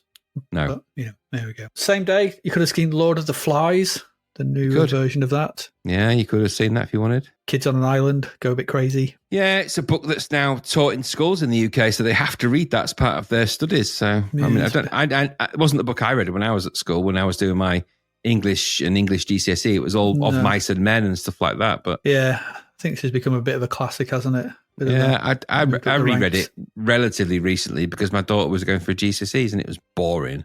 Okay. Really boring. Okay. If you didn't like either of those two, you could have gone and seen Tie Me Up, Tie Me Down. I've never seen it, and I should, because it's a Pedro Almodovar movie and I really liked most of his movies, so I might make a point of seeing that. Yeah. I remember when this came out, there was, I think there was talk about the sexiness of it and things like that. I seem to remember. Yeah, because guy captures a porn star, doesn't he, and then keeps a prisoner, I think. I don't know. And basically makes her try to want to love him, I think. But that premise sounds like it's got lots of saucy bits. So saucy bits. Same day, Joe versus the Volcano came out. Tom Hanks riding on a wave of... Was he popular by this point? I think he was, wasn't he? Yeah, I think so. Yeah, I think he was doing all right. And it's, what's her name in it? Who's in this? Meg Ryan? Nicole Kidman. I think, is it Meg Ryan or Nicole Kidman? Meg Ryan, I think you're right, yeah. I think it's Meg Ryan in this, isn't it? Yeah. So he's a hypochondriac and he's dying. He learns he's dying, so he agrees to be sacrificed to a volcano. Yeah, that's right. Yeah, he plays a guy called Joe, I take it. Yeah, I would imagine, yeah. He doesn't jump in at the end, I don't think, just to spoil it. No, he doesn't. He finds love with Meg Ryan. Yeah, then the volcano explodes and they all die. Ironically, should have jumped in and saved them all, but should have done that. Should have done that. You could have gone seen Moon 44, a movie I've never watched, which is a Roland Emmerich film, which surprised me. So I should probably check it out. Yeah, I think I'd heard of it, but I've never watched this either. No, straight to video. Well, obviously no, it went to the cinema, but as far as it never came to cinema around us. This would have been on about maybe 2 screens in London. Yeah, exactly that. Probably. I think I vaguely remember this. It sounds a bit weird. An unconventional corporate agent is given the task of shaping a group of violent criminals and technical wizards into a helicopter defense force assigned to protect a mining station on a remote moon. Sounds stupid. There's loads of ideas there that don't seem to gel. But isn't that not Roland Emmerich films in a nutshell? Yeah, true. But I thought Roland Emmerich films were just how much more of the world could he blow up every time. If you didn't fancy that, you could have gone seen, I bought a vampire motorcycle. Speaking of films which never made it to the cinema near us, goodness. No. So when a motorbike gang kills an occultist, the evil spirit he was summoning inhabits a damaged bike. The bike is then bought and restored, but reveals its true nature when it tries to exact vengeance on the gang. It's basically the cast of Boone made a horror film, isn't it? It is, yeah, totally. Michael Helfrich and Neil... he was in... Men Behaving Badly. Men Behaving Badly, yeah. I can't ever remember his name. Was it Morrissey? Neil Morrissey, that's it. But this is only fun. Well, it's all right, this film. I seem to remember we liked it a bit for one scene. Yeah, because I don't remember why there's a turd in the toilet at the bottom of it, but it talks to him, doesn't it? It's like possessed. It's like, Noddy, I'm down here, Noddy. It's his mates like possessing a turd. Yeah. Why that happens, I don't remember, actually. I might have to rewatch it to find out. It's a very strange film. It's very British. Yeah, very odd. But if you ever watch Boone, you might not have, but you might do, and you fancy to see what else they did on the weekend, then I bought a vampire motorcycle. It is a bit of a TV special, isn't it? So yeah, very much. In a weird way, yeah. If you didn't fancy that, there was Listen to Me. Yeah, no, I'm not going to watch that. I watched the trailer for this, and my Ernest alert sign at the back of the room was going off like a klaxon, like meep, meep. Yeah, lots of debating going on. No, thanks. Even the trailer was too earnest. I was like, no, not having this. No. Roy Scheider does terrible acting in the trailer as well, so God knows what he's like in the rest of the film. It's where they try to reinvent a brat pack for no reason, and they don't work because none of them are brats and they don't work. Or they don't around a pack. Finally, you could have seen Reunion, which you probably maybe not wanted to. Yeah, very heavy, Second World War kind of stuff. Yeah, it's heavy. Pre-war friendship between a Jewish person and a German person and what happens when Hitler gets in. That's heavy. 8th of July, if you didn't want something too heavy, you had Reanimator 2. Never liked any of the Reanimator movies. And I rewatched them recently, all of them. I didn't think much to them, I have to say. They're pretty weak. And people that like them, fair enough. I don't, so... No. I think they're tangentially linked to the Lovecraft type of stuff, aren't completely. They? Yeah, totally, yeah. I'm not quite sure where or how. I don't actually know if they're actually... I think they might actually be based on Lovecraft stories, but like From Beyond is, stuff like that. Yeah, it's the same director, isn't it? What's his name? Gordon, is it? Gordon... Stuart Gordon? Stuart Gordon, I think it is. Stuart Gordon and Brian Yuzna in it, who did the... Yeah. 11th of July, finally we got the conclusion to the trilogy, Back to the Future Part 3. Yes, it's the weakest of the three, but it's still quite good in its own comedic way. It is very good. It is the weakest of the three, but I'd still class it as very good. It's still good. Yeah, competent. Yeah, it's just the weakest of the three films, isn't it? Yeah. It's a 1, 2, 3, isn't it? The first one's great. Second one's confusing, but still good, but not as good as the first. Third one, it has to end and it has to bring it to an end and a happy ending at that, but it's still... But it's got. I really like the action sequence towards the end on the train and stuff. I think there's some really good action sequences. It's got some amazing stuff in it, and some amazing visuals. The visual effects in it with the sort of multi characters on screen are really taken to the next level. Really next generation stuff in that, but it is good in that way. Very clever. 13th of July is Dark Angel, also known as I Come in Peace. Yeah, is it Dolph Lundgren one? Yeah. Dolph Lundgren is the cop. The baddie is like an alien. There's a chemical in the human. I think it's in the brains. And he comes to Earth because he's addicted to this chemical, so he basically sucks it out of their brains. And Dolph Lundgren is basically a cop that's investigating these weird crimes, and eventually it turns out to be this kind of alien guy. It's actually pretty good as a film, actually. It's really quite good. Straight to video. It was a massive, massive hit, though. Yeah, huge. I always get this and The Hidden confused. They've got a similar vibe, actually, and a similar look. This is actually a bit darker in tone. And they're both about aliens that come to Earth to sort of track down. And completely that. Totally that. And this is more along the lines of The Punisher. It's got that kind of dark, dirty, gritty vibe. It's not something that you might notice over all of these films, but the Gotham of Batman had a massive impact on the way films looked for a while. And Dark Angel is one of those films where it's kind of dark and raining and a bit grubby and the city's a bit dirty.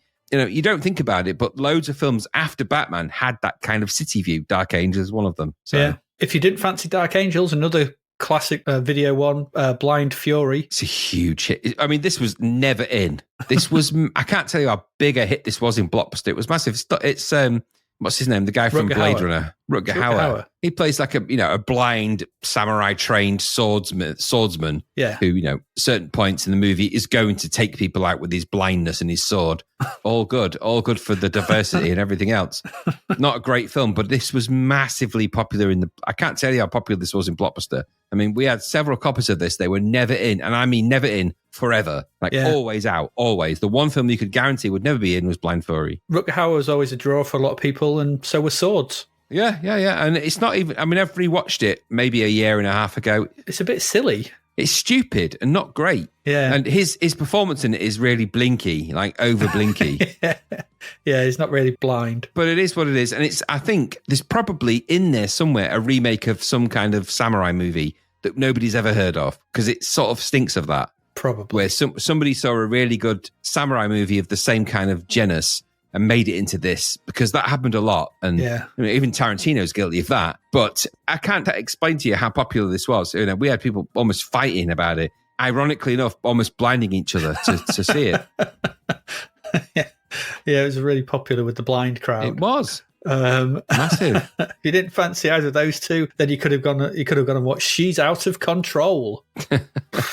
An average-looking teenage girl gets a makeover. It's enough to make her father, played by Tony Danza, overprotective of her. Isn't that the premise of loads of movies, though? Oh, yeah, of course it is. And loads of stories, yeah. So also, weirdly enough, at the end of the trailer, I was like, that's Matthew Perry, isn't it? So I checked, and yes, it is. There he is. Matthew Perry popping up in an early role, yeah. Tony Danza and Matthew Perry. Ironically enough, he's playing to the adult Joey in that. Yeah, I guess he is, yeah. He would always be, he would never be the same without a Joey. Yeah, exactly. 20th of July, there was Cry Baby. A Johnny Depp film where he's ridiculously good looking in it. You could saw wood on those cheekbones. Honestly, I mean, you look at the video box or the poster or whatever, and you're just like, goodness me, the guy was like, when he was young, he was like crazy good looking. It's stupid. He was. But unfortunately, I was never a fan of John Waters' films. No. The film was crap. If you didn't fancy Crybaby, you could have gone seen The Boost. No. Never heard of it. No. James Woods is a real estate developer who enjoyed short-lived success. He seeks to regain his edge by using cocaine, but takes himself to new lows as he gets lost in the downward spiral of drug addiction. Who'd have thunk it? A moralising tale about the evil of drugs. And James Woods at the helm of that. No, thanks. No. He's become a bit of a loony these days now. Yeah, thanks. he has, hasn't he? Yeah. Shame, really. Because he was very good back then. He was very, very good films. But finally, 27th of July, there's Gremlins 2, The New Batch. There is. I like this film, always like this film. And I think you're right. Maybe it's different to the first one, which I think is what it needed to be.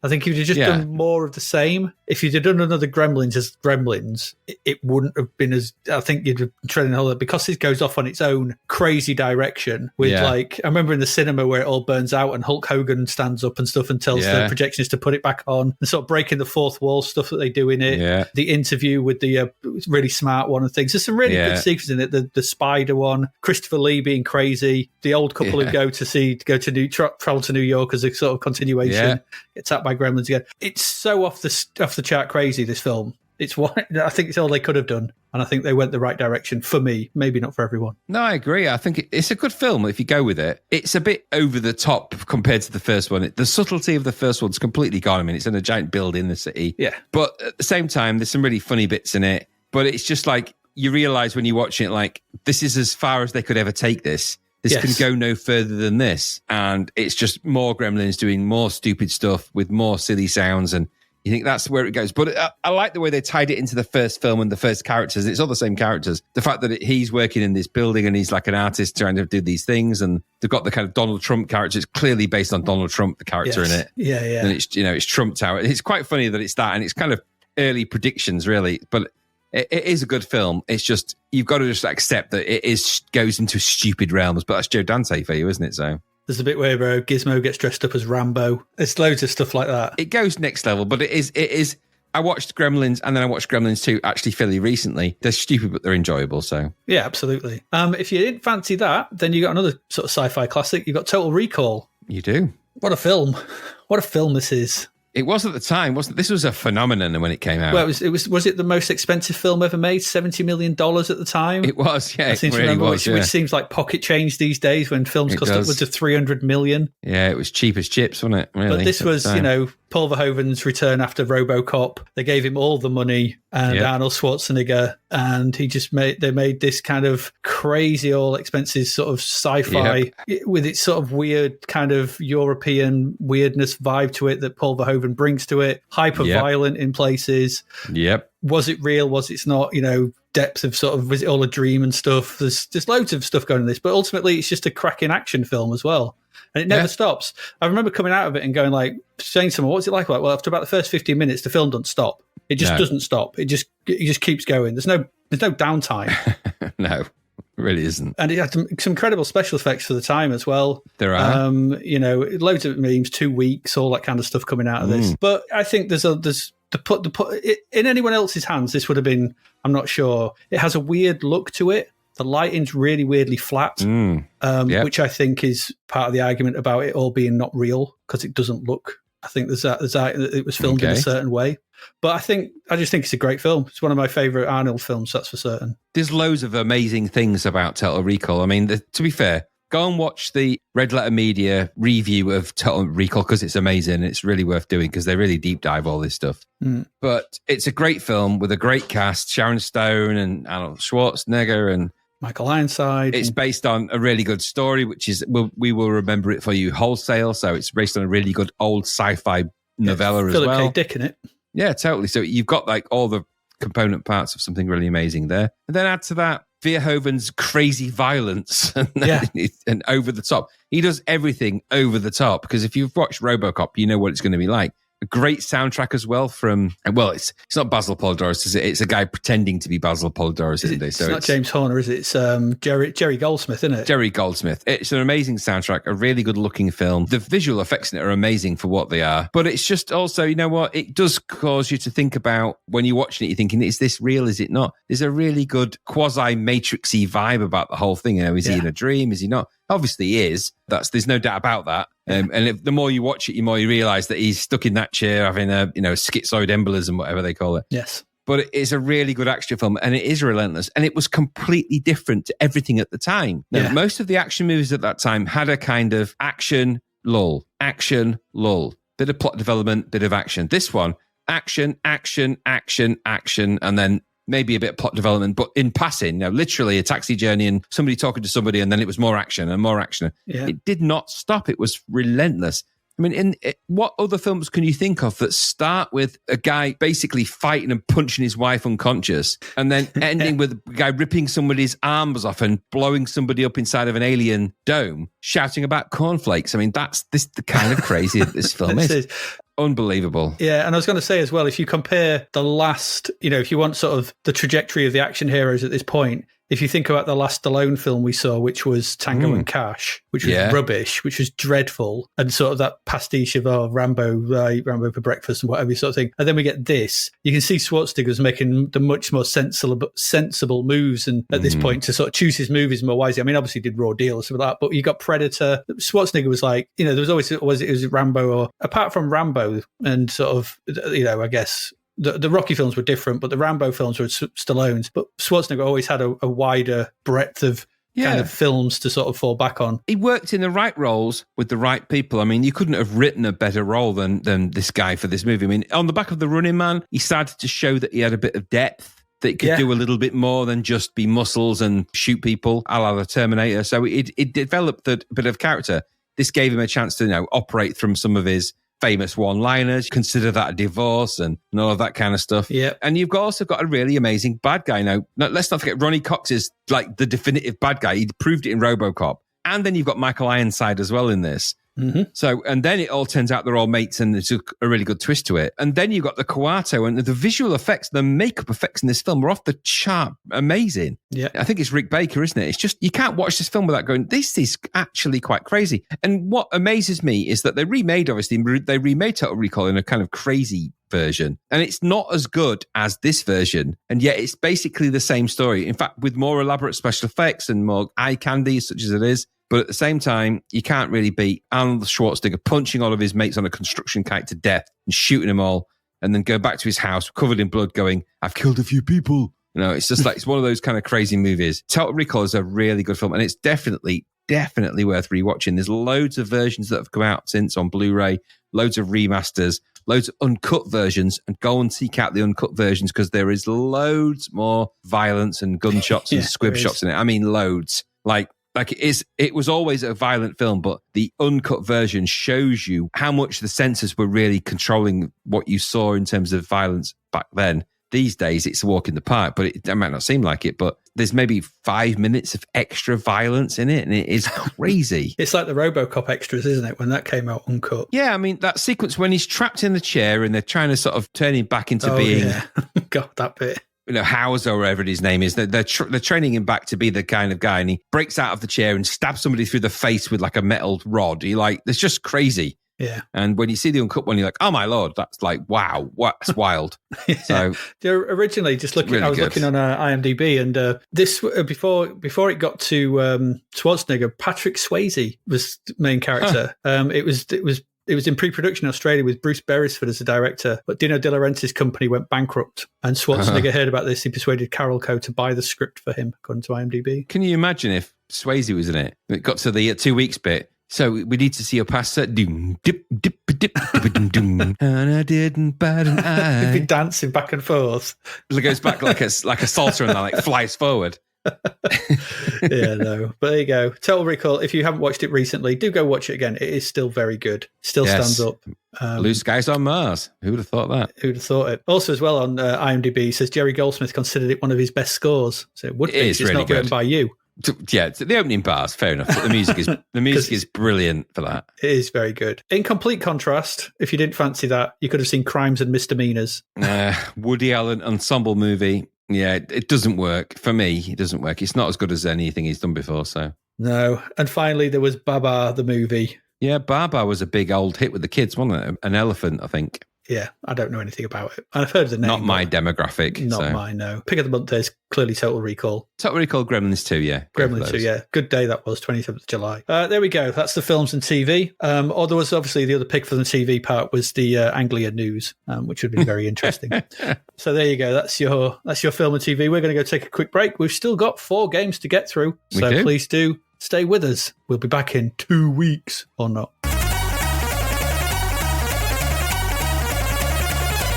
And we're back. 4 games to get through. No triple delight here. Not much delight, probably. Oh, maybe some. Graham, first one is over to you. It's a threequel to a sequel we didn't get. It's a sequel to a sequel we didn't get. This is Olli and Lissa 3. Yeah, what happened to Olli and Lissa 2? Don't know. Did they? I don't know. Don't know. I didn't look into it, and I don't want to. So this is Olli and Lissa 3, the sequel to Olli and Lissa 2. Apparently. And this is a game produced by or published by Codemasters. So it's a budget game, £3 it was. Oh, and it's a 3 for £3. Missed a bit of a marketing opportunity there. 84%, quite a high score. It was coded by Simon Clark. He did Spiky Harold. Don't you just know it? Just know it. Yeah. And he also did the graphics as well. So I'll give you a little taster of the blurb. Olli and Lissa, the famous duo, are back in the Candlelight Adventure. Explore the spooky castle, discover the mysterious characters, and find secret treasure, magical wands, and candles, bats, ghost traps, and secret passageways. An incredible cartoon adventure. There's a quote which says, a delightful cartoon caper in haunted surroundings. It's spooky. Doesn't say who that's from. No. Anyway, Olli went down to his garage and was frightened to see that someone had disassembled his beloved automobile. He burst into tears and wept for a long time. With a loud sob, he took a candle and rushed through the castle to find all the parts of his wonderful car. Candle? Don't ask. All right. It's best not to ask. So that's your premise. Did you enjoy that? No.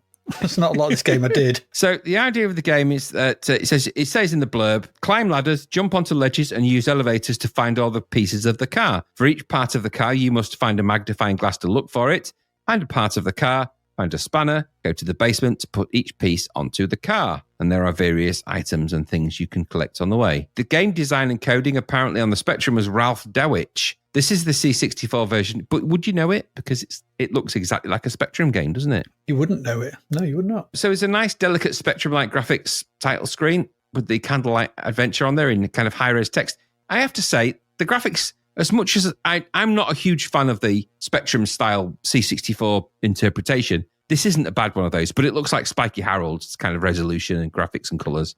Yes. So you've got like an 8 colour palette here, which is the Spectrum palette. There's reasons for that, isn't there? So the game starts. There's no music, which is a massive missing piece here. Of a game of this type really needs that. It needs the music to drive it on. Mm-hmm. Without that, a silent game of this type, I don't get why it's so silent. I mean, I know there's a lot of background graphics and there's a lot of stuff in it. So there's loads of screens. But if you don't put music in this and you just leave it to perfunctory sound effects on a C64 that's so capable of producing amazing music, you're just doing yourself a disservice. You're immediately making the game more boring than it needs to be. So I don't know. I think the least you could do if you're converting a game to the C64 is add music using 16. You should have 16 extra K. Yeah, exactly. Well, not only that, I mean, the C64 music, even good ones, take maybe 2K. Yeah. You get a decent player. I mean, this is itching. This is crying out for a Hubbard soundtrack. I mean, and I actually tried this, as alarming as it may sound. I actually tried this with the Spellbound music in the background. I thought you'd say Spellbound, yeah. And it immediately uplifted the game from something which is pretty boring to something which is pretty interesting. So yeah, can you imagine? Don't tell me it doesn't make a difference, because it does. So the Candlelight Adventure starts. You can choose keyboard or joystick. You'll want joystick, obviously. The Spectrum heritage being what it is. There's no option for the Kempston, Christ knows what it is. That's a Spectrum thing, wasn't it? Yeah. Then you choose your car. Now, I don't know quite why you choose your car at this point. I'm guessing it's because one is maybe more complex than the other. I don't know. I don't know. Maybe it's just for variation. Yeah, maybe. I don't know. It's never really clear.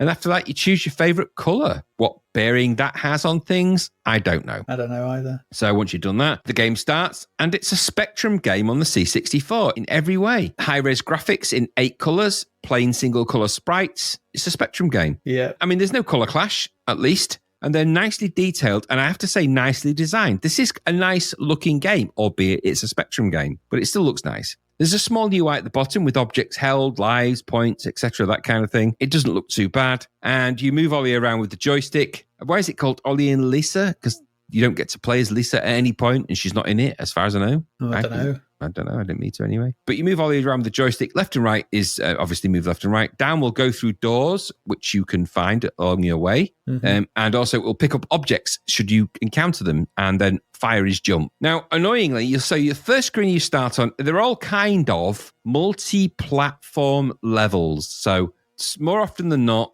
2 to 3 platforms high, a door at the top or in the middle or at the bottom. And it's a Spectrum game conversion. So the Spectrum lends itself to that's the way it renders the screen in 3 kind of rows. So these games look like they've been built that way. Now, even on the first screen, so you'll come out of a door on the first screen and you can move left and right. You can go through the door and other stuff. But at the top left-hand side, there's a door. Now, there's some staircases. Now, in order to get up the staircase, you can't just walk up the staircase in this game.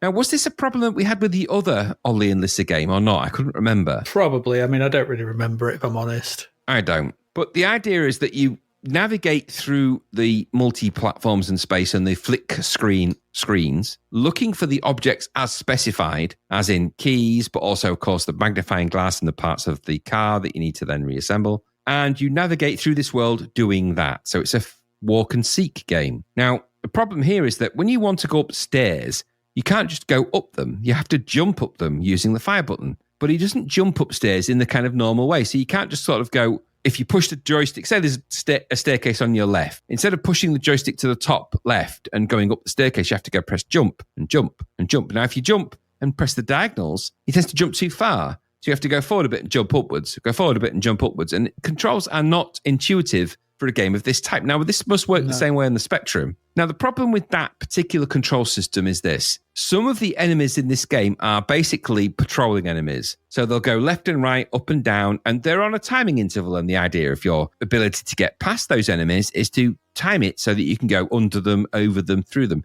But in this game, you've got, I think, 3 lives to start off with. I can tell you will burn through your lives trying to get past some of these enemies because the timing's very tight and your control is very slim. Even though you can go left and right, jumping and moving around and doing those things, of which this game requires you to do a lot of, is more difficult than it should be. And because of that, the game struggles to be able to make it fun because you feel like you're being punished for being able to jump. And you should never feel like that. So you're impinged upon your ability to explore. That's a stupid decision in a game that is fundamentally about your ability to explore and find stuff. Now, I get that you can't just make it easy, and I get that you can't just walk around and just pick stuff up. There's got to be obstacles. But this is in the kind of Monty on the run kind of obstacles. So fixed enemies in fixed positions doing fixed things. Mm-hmm. They appear as soon as the game, each screen starts, there's a mini spawning moment, and then they spawn. Now, you can navigate quickly to certain places before they spawn properly, but at a certain level, if those enemies are higher up the screen than you are and you're on the bottom layer when you start, you've got no chance to get to those things. So you've got to try and navigate them. And I can tell you, it's going to be a problem. So not being able to walk upstairs and navigate the levels properly is a problem. If the baddies touch you, and there's a few of them spawning around, you'll get kind of confused. So it does this kind of, and then you respawn at the door which you entered from, which is really, really annoying. Yep. So if you've got nearly 3/4 of the way to the top and you happen to hit an enemy and it throws you, you go back to the door you came in from, which might be at the bottom. Then you've got to do it all again. Now with 3 lives, you're not going to be able to do it. It's too limiting. Mm-hmm. There are extra pickups along the way. You can pick up extra lives. They're not going to help you because fundamentally this game is not working with you. It's against you. It's not that it hates you, because I won't go that far. But this game is no friend of yours when you're playing it. Some of the designs of the enemies and the way they're mapped and the way they're positioned means that it's pretty much almost pixel perfection required to get through some of them. And unless you can do that, then you're not going to be able to really get very far into the game. So it's a flick screen walk and seek game. You're not under the constant attack, I guess, of other games, but the enemies are annoying nonetheless. I mean, it's weird. We've said so many times that in these kind of games, don't attack me constantly. And we're going to see one later where, that happens. But don't attack me constantly. Don't keep hitting on me. Don't keep smashing. Don't keep doing those things.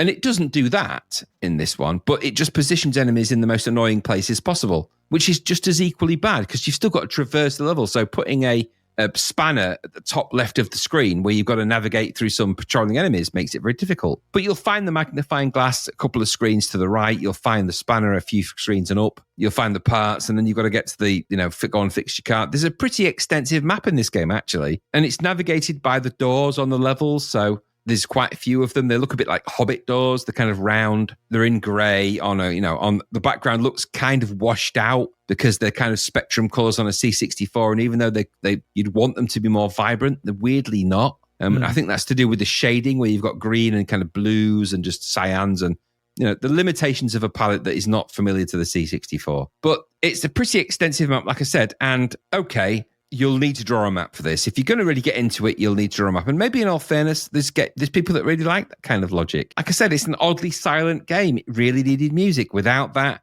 you're leaning into people that really dig this kind of stuff. I don't think it's pitched too badly for a £3 game. I mean, it is nice looking. Let's be absolutely fair to it. Yes, it's a Spectrum emulation, but it's a good C64 Spectrum emulation. There's no slowdown, which we've seen before.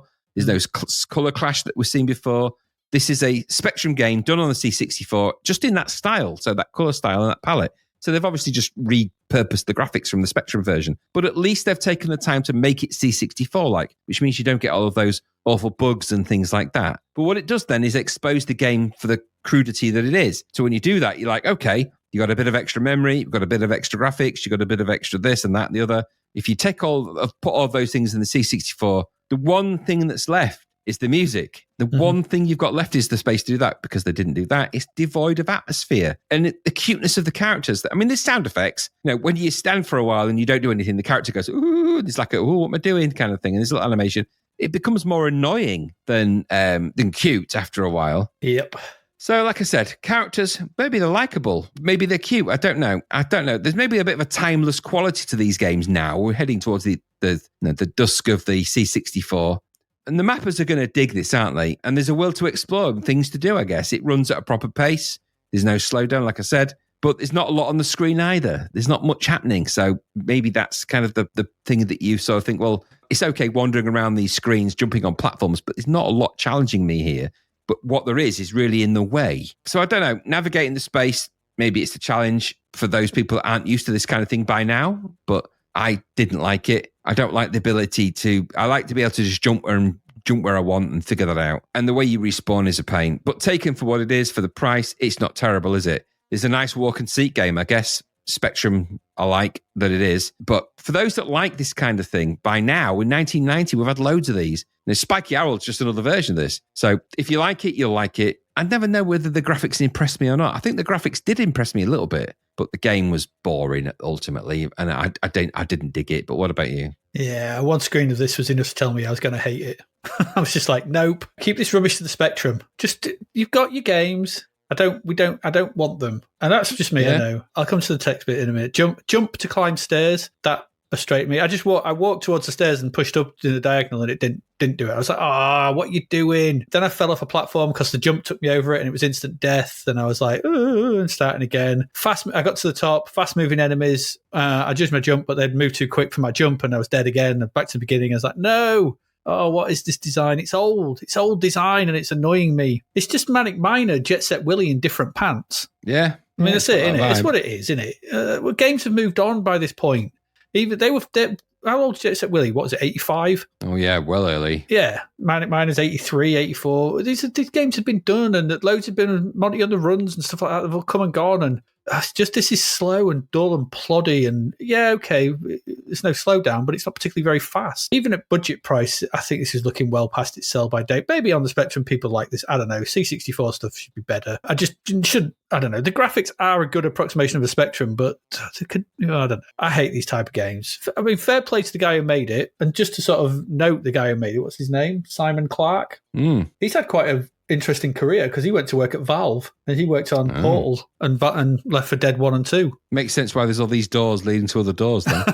Yeah, I guess so. But, so fair play to him. And I guess it's a good conversion. But like you rightly said, there's a bit of spare memory in there for some music, surely. Come on, Code Masters. Your best mates with Matt Gray, Dave Whitaker. bit of music in there just to loop about and just to sort of funk things up a bit and make it a bit faster, or get one of the new guys in, your Adam Gilmore's or your Steve Barrett's. There's new kids on the block and they're doing decent stuff, and they could have lifted this game up. It would have, yeah. So for me, it stank of Spectrum, and I don't like that smell. Yeah. So I can appreciate the tech behind it. We always say this. It's just game design wise, this is dated and a bit boring. Yeah. Bit boring for me. So that's Olli and Lissa 3. The second one, by the way, only came out on the Spectrum. It's called Olli and Lissa 2 Halloween. Okay. Done by someone completely different. It's not even the same people who did it. It's weird. Just a weird thing. Weird. There we go. Let's move on. We've got, was that Codemasters? It was Codemasters. It was, yeah. God, it's a heavy Codemasters part this week. This one. Heavy Codemasters. It is. Three titles by him. Let's move on to the next one.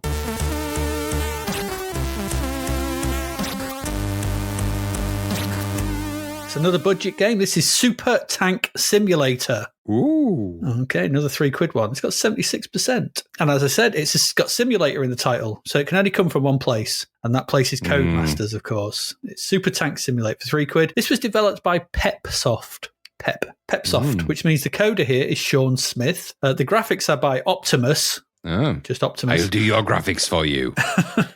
Absolutely. And the musician is the ever-reliable, and growing to be ever-reliable, Steve Barrett. And continuing the trend we've seen with budget games over the last few weeks, it provides some really good presentation on the machine, starting off well with a good title screen, which looks really nice. We've got the name at the top in a double font high military, isn't it? Double character high military font, which looks good. And options to start the game. You can see the credits or view the high scores. There's a weird little scrolling advertisement line going across the bottom saying, please buy other Codemasters games. Yeah, there Loads is. of other ones. But in between the name and the options, we've got some various enemy sort of vehicles moving across, from helicopter gunships, jeeps, and tanks. And they're quite well drawn. They look quite cool. And the style of these, when we get to the game, will make you, some hint of what to expect as this game progresses. There's also the tune from Mr. Barrett, and that's pretty good too. It's nice. It's a nice front end. I like it. There's not much story to this that I could find, but the back of the box promises the following. 8 war-torn battle zones, includes jungle warfare, minefields, bouncing bullets, and UXBs. Frantic 8-way scrolling action, helicopter gunships. 8-way? Helicopter gunships, jeeps, enemy tanks, armoured cars, and with missile launchers, gun emplacements, and snipers. This game has everything. Everything. It's got everything, Graham. Everything. It does. So you press the 1 key to start the game, and we get a little jingle, and we are welcomed to the battlefield. Welcome to the battlefield, it says. So this game starts off oddly. It starts off with, basically, we get a view of our tank, it's like on a little bay, an inlet, and our tank is dropped off from the ocean into the jungle level. And so what this is, the first part of this game, you'd be sort of mistaken, it's a rather standard top-down push-scroll shooter where you control a tank. But it's got tank controls. So you look left and right to rotate it. And there are 16 points of rotation, which is nice, not just 8. There are 16 points. And then up and down move you forward and backward in the direction you are facing, and pressing fire shoots a shell in the direction you are facing as well. So that's quite nice. As you move up the landscape, you'll start to come across enemy turrets. They can only fire in 8 directions. I think we saw something similar in another game that was dead boring. That was that 2-player tank game. Yeah, we did, yeah. So similar sort of thing, but this is just up scrolling. Okay, so they can only fire in 8 directions. You can fire in 16, and we saw that in that License to Kill game as well, the second level where you were running around. It's that kind of control system. So the turrets can only fire in 8 directions. You can fire in 16, so you can kind of get the drop on them a little bit. But very soon they start to come in pairs and they kind of cover each other. So where you want to be to sort of shoot them from like a little off angle, the other one will be shooting into that space. So you kind of have to time your dart in and fire it quite quickly. Yeah. What you cannot do in this game is run and, drive and gun. If you do that, you'll die quickly because they will take you out. You have to take your time. And you only have 3 lives, and you'll burn through those lives quickly, and you'll be dead before you get very far.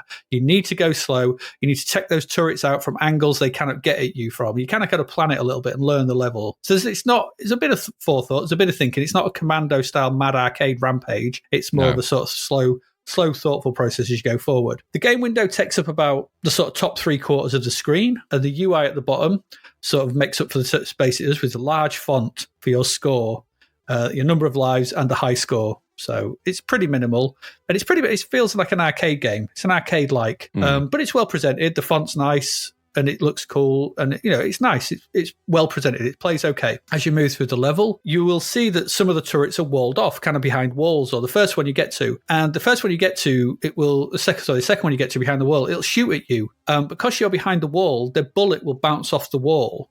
And this introduces you to the fact that your bullets will also bounce off the walls. So it's not, they won't just hit the wall and be destroyed. They'll bounce off. So they're quite like the way that the game shows you that this can happen by one of the turrets doing it. And it will always do it. So it will always introduce that to you. So what you can do is position yourself around it to hit another wall and bounce your bullet around it to take out that turret through your bouncing bullets. And that adds a kind of a more interesting take on it, because you can get them from different angles, and you kind of got to think about how your bullets will take. It's not just a straight going forward. It's very reminiscent of the old Tron game, the tank section from the Tron arcade game, with the light cycles and the cycles of the MCP bit. But in that, you had the sort of maze with the tanks, and you could blast off the walls and bounce your bullets around corners, similar to that. And it adds a nice layer of tactics to proceedings. Moving through the level, you take out more turrets. There's some tanks. The first level's not too hard. We get to sort of grips with the controls and where things are positioned, and you eventually get to a point where you get well done, you've made it through this part of the level. And then a weird thing happened. The game switches on you, and it changes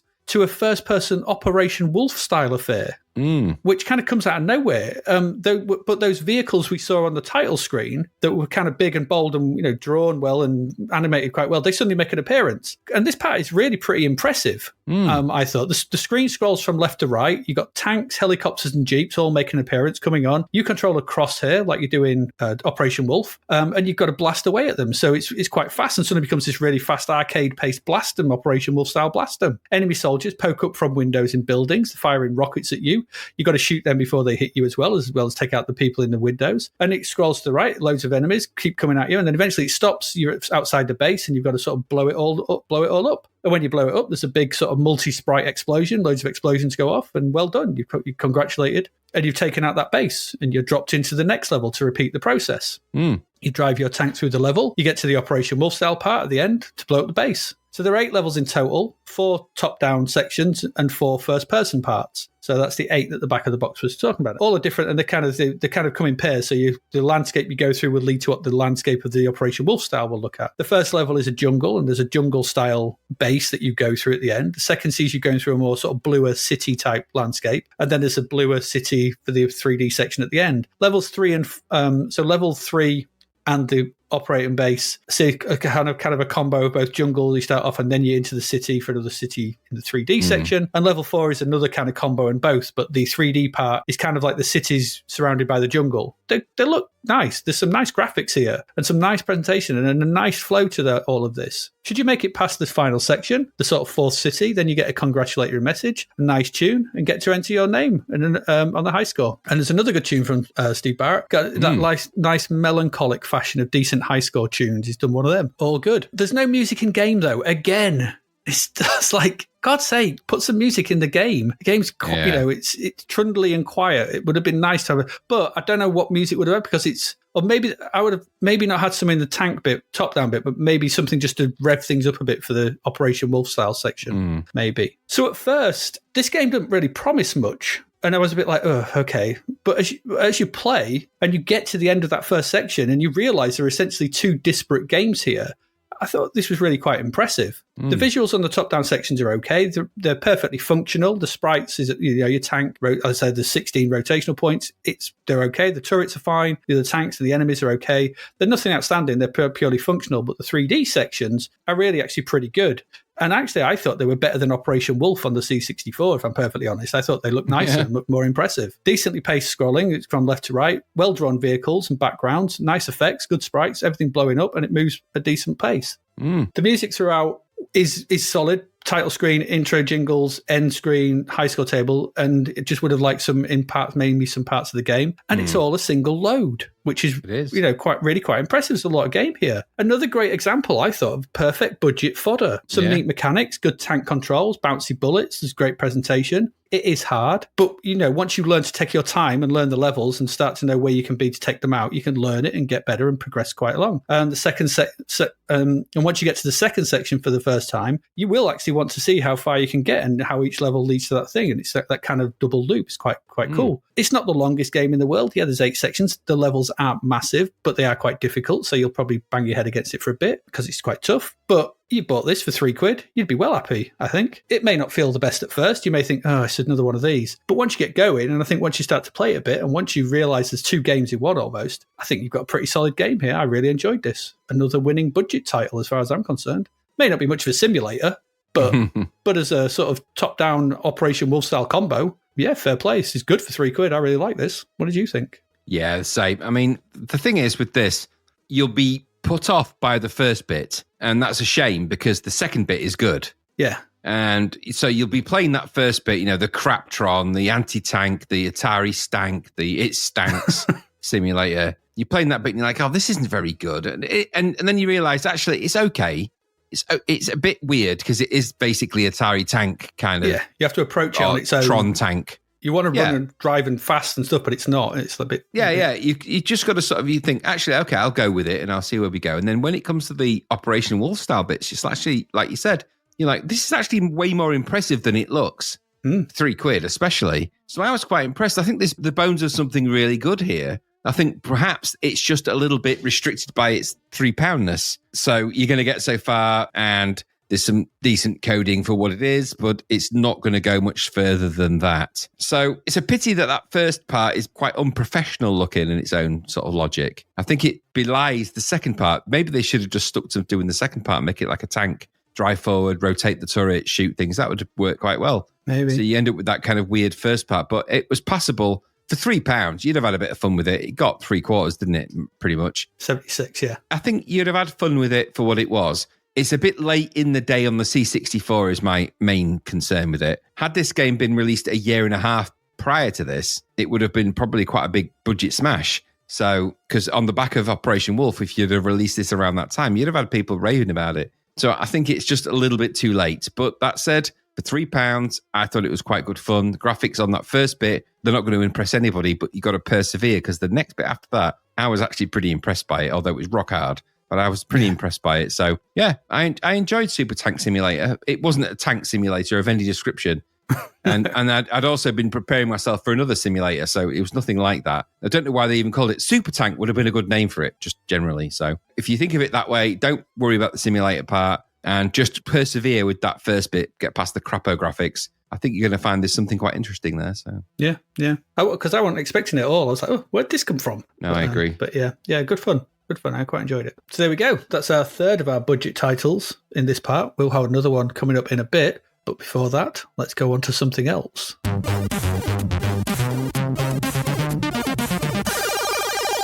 And Graham, it's over to you to tell us all about being an F-16 combat pilot. Well, $14.95 tells you what this game's going to be. What's that, Graham? What is that? Tell us. It's a 76%er is what it is. Yeah. So this is going to be a simulation. This was published by something called Digital Integration. Not one we've come across before, I don't think. No. And designed by David K. Marshall. It was coded by Chris Smedley, and the graphics were by Anthony West. Now, Anthony West did the graphics for License to Kill and Risk, but weirdly, in the game, it says it was graphics are by Les Doughty. So, okay, make of that what you will. It's one of those games with a big manual. Yeah. Or at least it says it is. It says it's a 104-page manual in one of the blurbs, but I never found that. But I did find the PDF manual for the Amiga version because this was obviously a deport, or at least a report, but it wasn't a 8-bit game made 16-bit. It was the other way around. Right. So I thought I'd try the PDF manual for the Amiga version because it had some context, and it says this. Welcome to the world of the F-16 combat pilot. In this award-winning flight simulation, now I'm going to stop there for a moment. What awards did it win? Who knows? Well, there's none listed on it, on the box or anything else on the box art. So there's none. In this award-winning flight simulation, you will experience the thrills of flying one of the world's most advanced multi-role combat aircraft on missions ranging from air-to-air interception to battlefield attack. In addition to single missions, F-16 Combat Pilot allows you to participate in Operation Conquest, a multi-mission strategic conflict involving real-time interaction between aircraft ground forces, and military installations. Your experience as an F-16 pilot begins in the first of 8 squadrons. Each squadron is responsible for controlling its airspace of roughly 20,000 square miles. Ooh. Would you like to know what awards it won, by the way? Yes. According to Moby Games, these wouldn't have been out by then, but it won 1990 European Computer Leisure Awards. It got Best Flight Simulator. Power Play, in its first issue, gave it number 3 Best Simulation in 1989. Commodore Format, July 1993. Modern Classics, November 1994, number 31 in the all-time top 50 C64 games. Nobody wants to be number 31 of anything. And let me tell you what it wins. It wins the 1990 Flight Simulator Award for being a flight simulator. Yeah, that's what it wins. So it's a flight simulator with all the exciting flight simulator trimmings. You can tell it's a posh one because it's 15 quid. Yeah. So it's quite the detailed simulation of both in-flight experience and the battle scenarios and missions. Why? Because the guy that designed it had also designed actual combat simulations for real flight simulators. Ooh. So that was his backstory. So he created actual war flight simulators and combat flight simulators. He is the guy that made the software for Top Gun, but Top Gun's the important word there. It shows in the details of this actually, and I'll come to that, but it's controlled by a lot of keyboard commands, joystick pushing about, all detailed in the very extensive manual, or at least in the Amiga version that I had, 16 pages or so, and quite a lot of loading. I expected that though, given the kind of weighty subject matter. The more the simulation, the more it needs to load, it seems to me. Yeah. And of course, the price, if you've paid 15 quid for a game, you want it to load slowly. You want a bit of slowed in. You want to feel the weight of your purchase. Exactly. The value for money is directly linked to the slowness of the load. And there isn't even like flashing colors or a cyber load graphic or anything. It's just plain old loading screen darkness. This is loading. It's going to take its time. You paid your money. Just wait. Bloody well wait.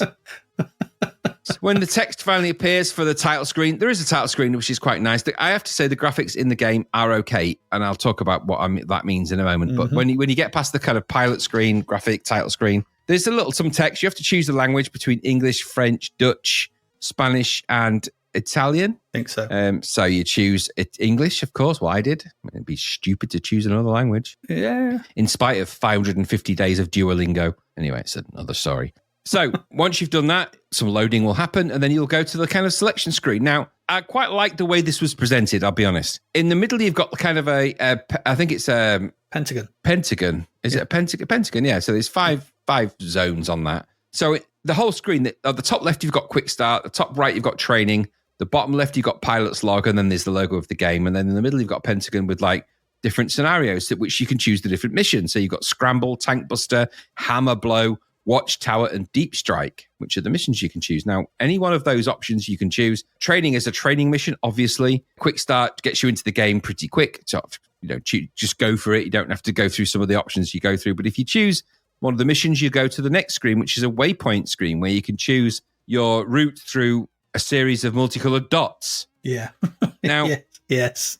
The instructions are vague at this point, and maybe I didn't have the full manual, but graphic presentation of what you're doing is that there's clearly a large-scale map, albeit that there's no map actually defined. No. And what there is just lots of what looks like a frozen screen from The Matrix. Yeah. And on that screen, you move the joystick around and you select certain waypoints, which register in your 5 waypoints, I think 5 or 6 waypoint selector that you've got on the bottom left. So you kind of choose the route that you can play. And that there's the reason for that, because you can actually autopilot in this game to fly to those things. And then on the right-hand side there, you've got your mission and sort of parameters of which, and you've got to kind of choose your waypoints. And then as you scroll and you control all this by joystick like you did in the previous screen. So clearly this is an Amiga D port. So it was mouse controlled. It's not on this. It's joystick. So, and I actually have to say, as a little addendum, I quite liked on the previous screen when you moved your mouse pointer around, it was a little aeroplane that flew about. That's quite nice to do that. Yeah, it was. Yeah, quite a nice little touch. On this screen, it's an arrow, and you've got to choose your waypoints, and then you go down, and you've got 2 choices. You can clear all your waypoints. Don't ever do that because it's a real pain.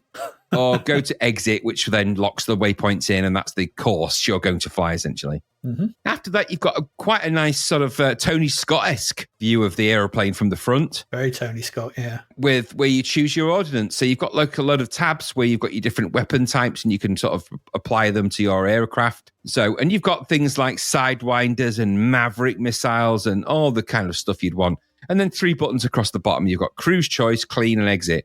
I love the fact they've got a cruise choice. Yes. Yeah. I just clicked it. Yeah, so you just click the cruise choice. It immediately arms you playing with what the crew think is going to be relevant for this mission. And away you go. Now, the mission I chose, by the way, was something called Hammer Blow. I knew you'd go for Hammer Blow. It's got the word hammer in it. Yeah, I wasn't sure. I can't remember if I chose that one. But anyway, so I chose that, chose my weapons, and then the game starts. So after all the weapons and loading and everything else, and this is, I think, on one disc, at least as far as I can know, then it's time to fly, isn't it? Fly, my pretty fly. Now, all of these, in this game, you start in the actual hangar. So you don't start on the runway, but you're in a hangar. So you've got to taxi out of the hangar and then go on the runway and take off. So to do that, obviously, you've got a combination of keyboard commands and joystick. Keyboard commands here are the usual commands for this kind of thing. There's a few of them. You press the plus key, that increases your thrust. You press the B key to take off your wheel brake, and then you will trundle down the runway. Once you've reached the right speed, you will pull back on the joystick and you'll take off. Now, all of this sounds marvelous. And when you're up and away, you're like, yes, but it just falls then into the same category as all of the vector-based graphic simulations of this type. Now, the review on Zapped said that the vectors are the fastest they've seen. And I'm like, I don't get that. They're the same speed as they always are, slow. I thought they were a little bit faster. A little bit. Maybe, but there's nothing else on the screen. There's nothing much happening. It's blue, it's green. Now, don't get me wrong. The HUD and the graphics of the cockpit of the plane are really good. They're really detailed. They look really good. There's a little bit of shading applied. They're high res. They look really nice. The graphics in the game are really good for I guess you call them the background graphics, but the sort of the plane detail and things like that. But the actual game itself is basically vector-based. So the top half of the screen is the vector area, as is the way with all these simulations, and the bottom half is the kind of cockpit view. Now, you can change the cockpit view with different keys, so you can get like a tactical view, missile view, and there's all sorts of stuff you can do. And don't get me wrong, as simulators go, there's plenty of views, and they all look the part, and they all look really nice. But at the top is where you fly the plane, and you can turn the hood off as well, and it all looks nice. It's just not very interesting for somebody that is not into it. That's the key. So on the 16 bits, I think this probably looked a lot better. There's no doubt about that. And maybe it even felt you were taking off a little bit. These games struggle because they don't kind of convey the thing they need to on the C64. It requires significant suspension of disbelief to get past the 2 frames per second stuff, or the constant white noise that, and the occasional boop, boop for sound when you press a key. There's not a lot more to it than that. Now, you're either going to like this kind of game or you don't. Now, I'm actually not going to say that this is not a great game, because I actually think there's a good game in here. You can play those missions. They're easy access. The mission parameters are quite clear, and the keyboard controls are simple enough. So air brake, do rolls, fly about, shoot enemies. You can target enemies with, I think, the T key or one of those, but you can find missiles. You can do all of the stuff you can do in all the simulators. And this has the added advantage of being created by somebody that actually made simulators for a living at one point. So it has extra details in there and extra thought that perhaps you would never normally have had. And that's absolutely fine. And if you can suspend your disbelief to sort of accommodate that, you're going to get a lot from this. I don't doubt that. And I get it. People dig that kind of thing. Maybe even on the 64, people get it. If the C64 is all you've got and you don't have the money for an Amiga and they were still expensive, then this is about as good a simulation as you're going to get. But the question I have is, what are you getting? So I don't know. I'm not sure this is doing anything different from the Micropro Sims, really, that we've seen. But the price is probably a little bit cheaper, and probably there's a better in. The simulations of the battles that you do are probably really good. You can choose waypoints when it makes sense and you've struggled with the manual and got through all of that. And you can go into the missions. And I suspect the missions are pretty good. You can communicate quite readily in this with the ground vehicles and other vehicles. It's not like you just fly solo. In some of these games, there is a little bit of that, isn't it? That you take off, then you're kind of on your own. You're just doing your thing. This one, you actually coordinate with the other vehicles, which is where I think that guy's experience creating simulators has really sort of stepped in, is that you don't feel like you're on your own in this. And that's amazing. That's crazy logic for 64K. Remember, it's a crazy logic for that. So I totally get all that. And I think this is probably, for those people that really dig it, it's a good option. I think the graphics actually in the game are good. The vectors are slow, but if you're going to go with this, you're going to, that is by the by. But the actual HUD and the flight cockpit and everything, it looks really, really nice. It's a really nice looking design. Now, I played 2 missions, one in the day, one at night. One at night was a bit of a cop-out because I took off and there was a black screen with my HUD on it and not a lot else. But if you dig it and you can sort of go with it, that's fine. And this is more a statement of me and these kind of games than the actual game itself. Mm-hmm. I mean, the C64 doesn't have the oomph to pull these games off, not in the way that the Amiga does, fair enough. But this one is one of the only ones I've come across really that actually, I think if you went with it, you'd probably get the same value out of the experience that you would the Amiga one. I know that 3D is better, and of course it is, it's 16-bit. But if the C64 was all you had, this isn't overwhelming you with vectors and doing that kind of thing. This is actually a lot more tactical and a lot more simulatory than perhaps some of the ones we've come across. And I think that's to its credit. It's not optimal version, this, by any stretch of the imagination, but it's not the worst one, I don't think. Not the worst it could be. And it is reliant on your abilities to see through the limitations of the C64 and get into it. And I admire anyone that can do that. I'm just not one of them. I've tried, and I think I've come to an understanding with these games over time, and I've made my kind of peace with them. Yes, they're slow and dull, but that's mainly because my expectations are too high, and the C64's limitations are what they are. And I'm not expecting it to produce amazing things. If I accept that the parameters of the C64, this is as good as it's going to get, then this ain't bad if you like that kind of thing. I just think I have a kind of a core desire to want to see more and see faster, and that's just because I've lived through such a transition of computer to console to PC to all of those things that the difference, the arc and the difference between this and modern flight sims is just off the chart crazy. It's a very late entry into the C64 world for this, but it's a very worthy shelf buddy for some of those sim enthusiasts and some of those other games. This looks great on the shelf with Microprose, Stealth Fighter and all of those, and I think it's good for that. That it's not my tempo is more of a failing of my own, but I have to be honest and say the graphics in this impressed me. The gameplay impressed me. And I think had I been the kind of guy that liked simulators and flight simulators and military flight simulators, I think this is probably one of the best ones we've played. But that's just my take on it. What did you think? Yeah, I'm pretty much in agreement with all of that, actually. It seems like a very well-made and very detailed flight sim for the C64. And for that alone, and the fact that it actually runs at a playable speed, I thought was flying it, the kind of things with the vectors and stuff, I'll give it some credit. It does. And I've written the same things. For those that dig this, they're going to dig it. They're going to dig this. It's 103-page manual, and different missions and loadouts and waypoints and all that stuff. They're going to be like, they're going to be in cockpit heaven. There's some really nice visuals in this as well. We see this in a lot of these games, the front end, but the ones in this are great. It's got a great loading screen. The main menu design is really nice, that sort of pentagon style. That's cool. The waypoint screen is a little bit confusing at first, but kind of when you start to read it, you're like, okay, it's little icons for different things, and you kind of get your head around it a little bit when you figure out what you're doing. And loading the plane with ammo, it's actually a good comment. Very Tony Scott with the red sky background and stuff. I think that's a good comment. And again,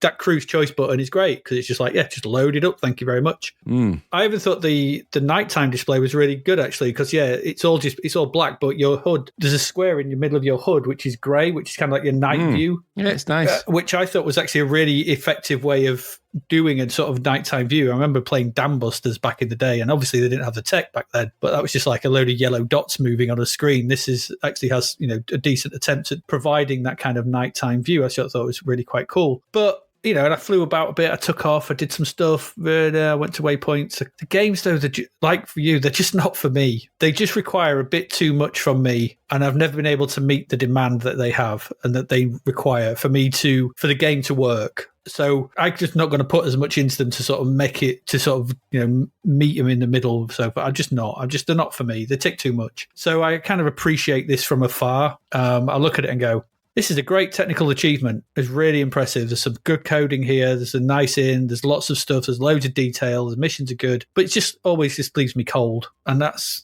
I think, exactly what you said. I think over the time of doing this podcast, I think we've both come to the same realization that I think at first maybe we were a bit harsh on them, but as we've come over time, you're going, it's actually really hard to do these in 64K. And I think, and with a 1 megahertz processor, and you go, you know what? Okay, fair enough. I appreciate your ambition, but I just don't want to play it. But I can absolutely 100% applaud your ambition and what you've done. Same as you. That's it. F-16 combat pilot. Yeah, I mean, 76%, I think. I mean, I think in the review they go, it's 2 years since the best combat, which was Project Stealth Fighter. And I'm thinking, I seem to prefer this. Yeah, they're effusive about it as well. They say it's the fastest, it's the greatest. I'm like, why not give it a score then that's equivalent to the Microprose stuff? Yeah, exactly. What's this? 14% better than Dynasty Wars? It's not. The padded envelope was not thick enough. That's the problem. Probably. There we go. That's F-16 combat pilot. an actual simulator compared to Super Tank Simulator. Yes, it was. Yeah, so there we go. Let's move on to our last game for July, and it's another budget one. So we're back with Codemasters. This, Graham, is Wizard Willy. Let's get the titters out the way now. Goodness. It's another budget release from Codemasters, £3. This is the amusingly titled Wizard Willy, and it comes to the 64. Oh dear. They must have known this was dubious because they renamed it to Spellfire the Sorcerer when it was released on the Amiga. Of course they did. Spellfire the Sorcerer. There's even there is actually a C64 version with that logo at the front, but it was never released. It's on Lemon, you can see it. But because here in 8-bit land, it's Wizard Willy. Wizard Willy it is. I don't know. £3. Coded by Stuart A. Cook, and the music here is by Lyndon Sharp. As we saw earlier, Stuart Cook did, what was the other one we looked at earlier? Stuart Cook, Defenders of the Earth. He did Defenders of the Earth. Same guy. And he's moved on a bit from Circus, that's for sure, I guess. Anyway, there is a plot for this. There's a plot for Wizard Willy to be wrapped around. Oh dear. And it comes like this. Wizard Willy is the last hope for Fifi the Fairy. Trapped in the Emperor's huge fortress. Climb and jump through the enchanted forest, enter the dungeons, climb the castle, and get onto the battlements. Go through the forest, enter the dungeon, climb the castle. Grip it well. You must collect all 10 of the magic eyes. Oh, God's sake. Before you confront the Guardian's skull at the end of each level. If you can beat him, you can proceed into the next level. Exploding traps have been planted by the Emperor. You must jump over these or lose a life. Anyway, there we go. That's it. There seems to be some advertising loading screen for this as well, which is weird. Now, it promotes Olli and Lissa 3, Treasure Island Dizzy, Frankenstein Jr., it's like 4 of them, and Spellfire the Sorcerer. Weird. Which is odd, because you're advertising the same game with a different name on the loading screen for that game. Yeah, I suspect it was just on all of them. Yeah, I think it was as well, but, so what's it called this? Wizard Willy? No. No. Anyway, the title screen is not quite a Homer's webpage, but it's quite close. Oh, I've written that exact word. We've got the logo for Wizard Willy, which is pretty nicely done, atop a load of raster bars. There's some credits and simple instructions for the joystick to play the game, and whizzing back and forth are a load of sprites that they're making good use of a multiplexer and the top and bottom borders as they beetle about. So, it's all right, but it's busy. Let's just say it's busy. The music here is also pretty good, but it all just feels a bit chaotic. So, for your own sanity, you should stab the fire button quickly and get yourself into the game. As per, we saw with Tank 1, we get a brief interstitial welcome to level 1. And then we're started. And what we have here is a Mario-style push screen, left to right horizontal platform, but a shooter, I guess, is what we've got. Yeah. You control the little Willy as he traverses a landscape made up of platforms. You do. He is little. As you try to collect the magic eyes that are scattered about the level. To me, they look like pink frosted donuts. Yeah, they did. That's what it looks to me. But magic eyes is supposedly what they are. The controls are simple enough, with left and right to move, up to jump, and diagonals to jump and diagonal forward and backwards, and fire to shoot. That's it. As soon as you start, 3 enemies will appear and bounce freely around the screen. You got to either avoid or shoot them. Shooting them just makes more appear. They're constant. The game takes up about, say, 3/4 of the screen, with a chunky UI at the bottom showing your lives, your score, the number of donuts left to collect, your health bar, and the number of shots you have left. Because you only have 99, so you can't fire like crazy. You have to sort of pick your shots, but you don't really. As you make your way through the level, you'll encounter the spinning, exploding traps. You have to jump over them because if you have contact with them, it's instant death and the loss of one of your lives. Contact with enemies, though, the floating enemies that are dotted out, they drain your health. You have a health bar and they drain it, and should it run out, then you'll lose a life, lose all 3. Or lose all your lives and it's game over. And that's kind of it. That's your things you have to avoid, apart from the big skull at the end.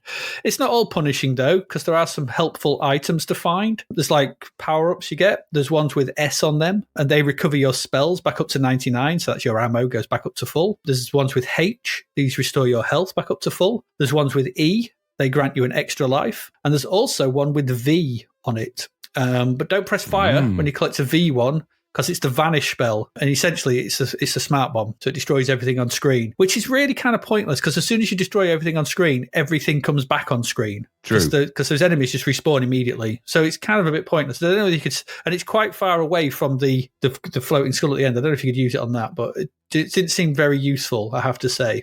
So anyway, if you collect all the donuts, you make it to the end of the level, then a giant skull will appear. And it fires fiery bolts at you as it moves up and down. You've got to avoid those while shooting at it. I don't know how many it takes to kill. I couldn't get past it. It just kept killing me. Its shots were too fast and I couldn't avoid them because your jump is not quite strong enough to get around it and you can't quite move fast enough to sort of avoid its shots. But should you kill it, I did watch a video on YouTube, then you can progress to the next level. And the game has 4 of them. As it says in the instructions, the open level sees you out in the fields in like a forest. Level 2 is the dungeons. Level 3 is the castle. And level 4 is out on the battlements. If you get past these, then it's well done. And you told you've rescued the princess. And Willy gets to nestle with his Fifi. I mean, Spellfire has rescued the princess. I'm sure that was written. Willy and Fifi, for God's sake.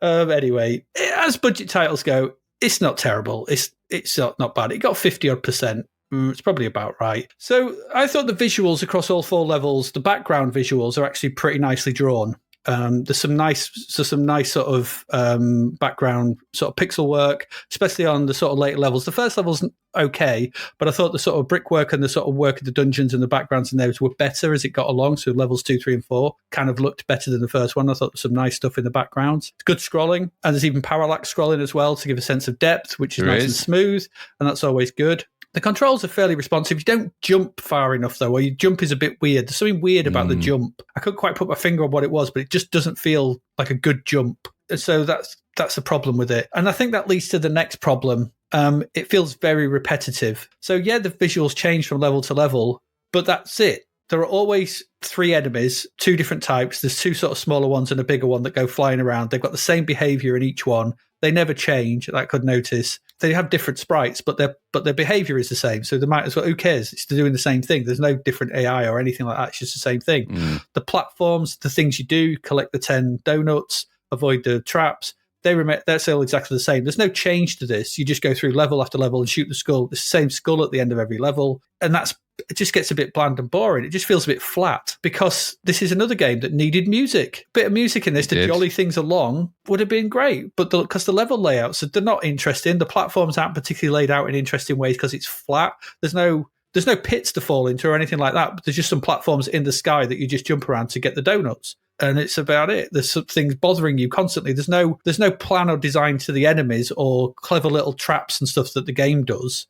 It just has things there. And you just move along and do stuff. It doesn't feel very particularly well designed, which is the problem. So it gets really dull really quickly. It's like my first platformer. It just feels like, well, just put enemies that float around in. We'll put some platforms in and then you got it, but it's just left to right and done. Some music to have perked things up would have worked wonders. But if you like this sort of thing, if you fancy some platforming, blasting action, maybe it's worth £3. I don't know if maybe you might. You'd have to. Whereas with Super Tank Simulator, I think you'd get more enjoyment no matter what you like. I think this, you've got to like a certain type of boring platformer to get anything from this. Like I said, nice background graphics. The sprites are okay. Wizard Willy is okay. He's a bit small. The other graphics they're not terrible. They're just a bit weird. They're just sort of monstery, sort of fantasy monstery type things that booble about all over the place. The parallax effect and the background's the best thing about this, but it's just dull. And you'll find it quite dull before you get to the end of that first level. So whether you'll make it through all 4 is how much you can put up with. But yeah, that's what I thought. Just got too dull too quickly. What did you think?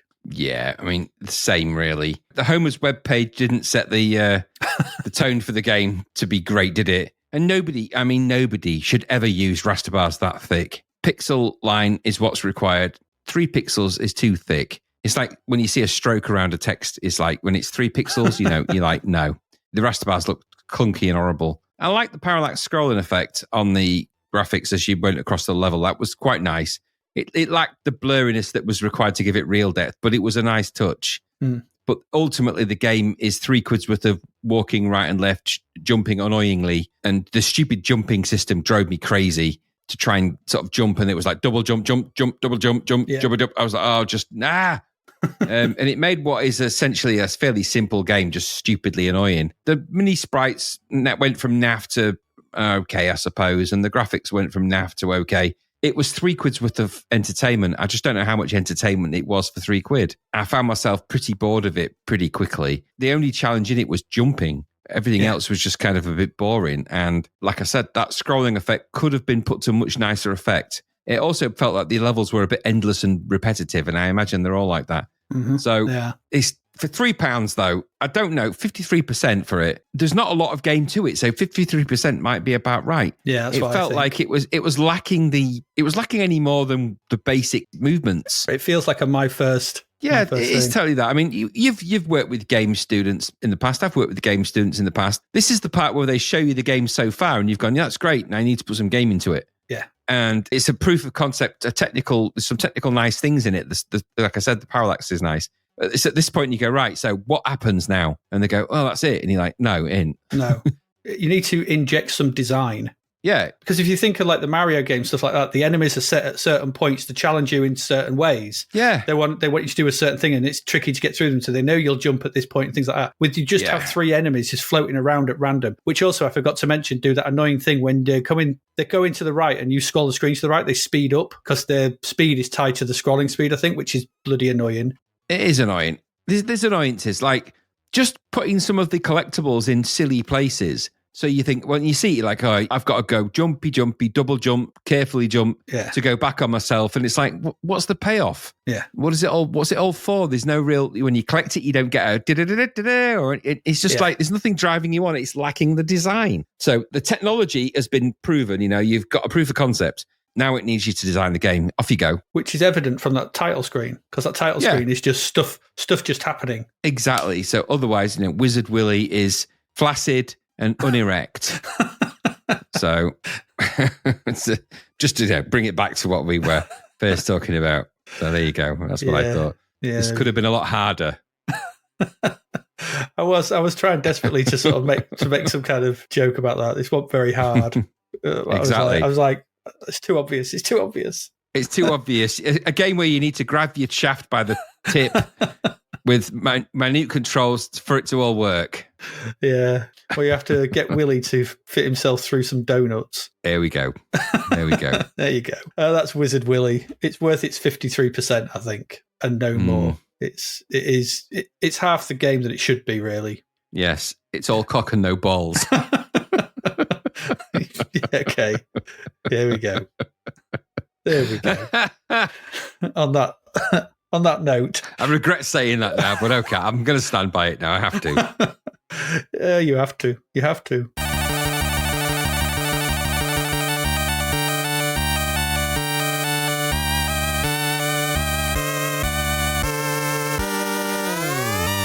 Right, that's it. That's this week. That's July done. Thank God. It is.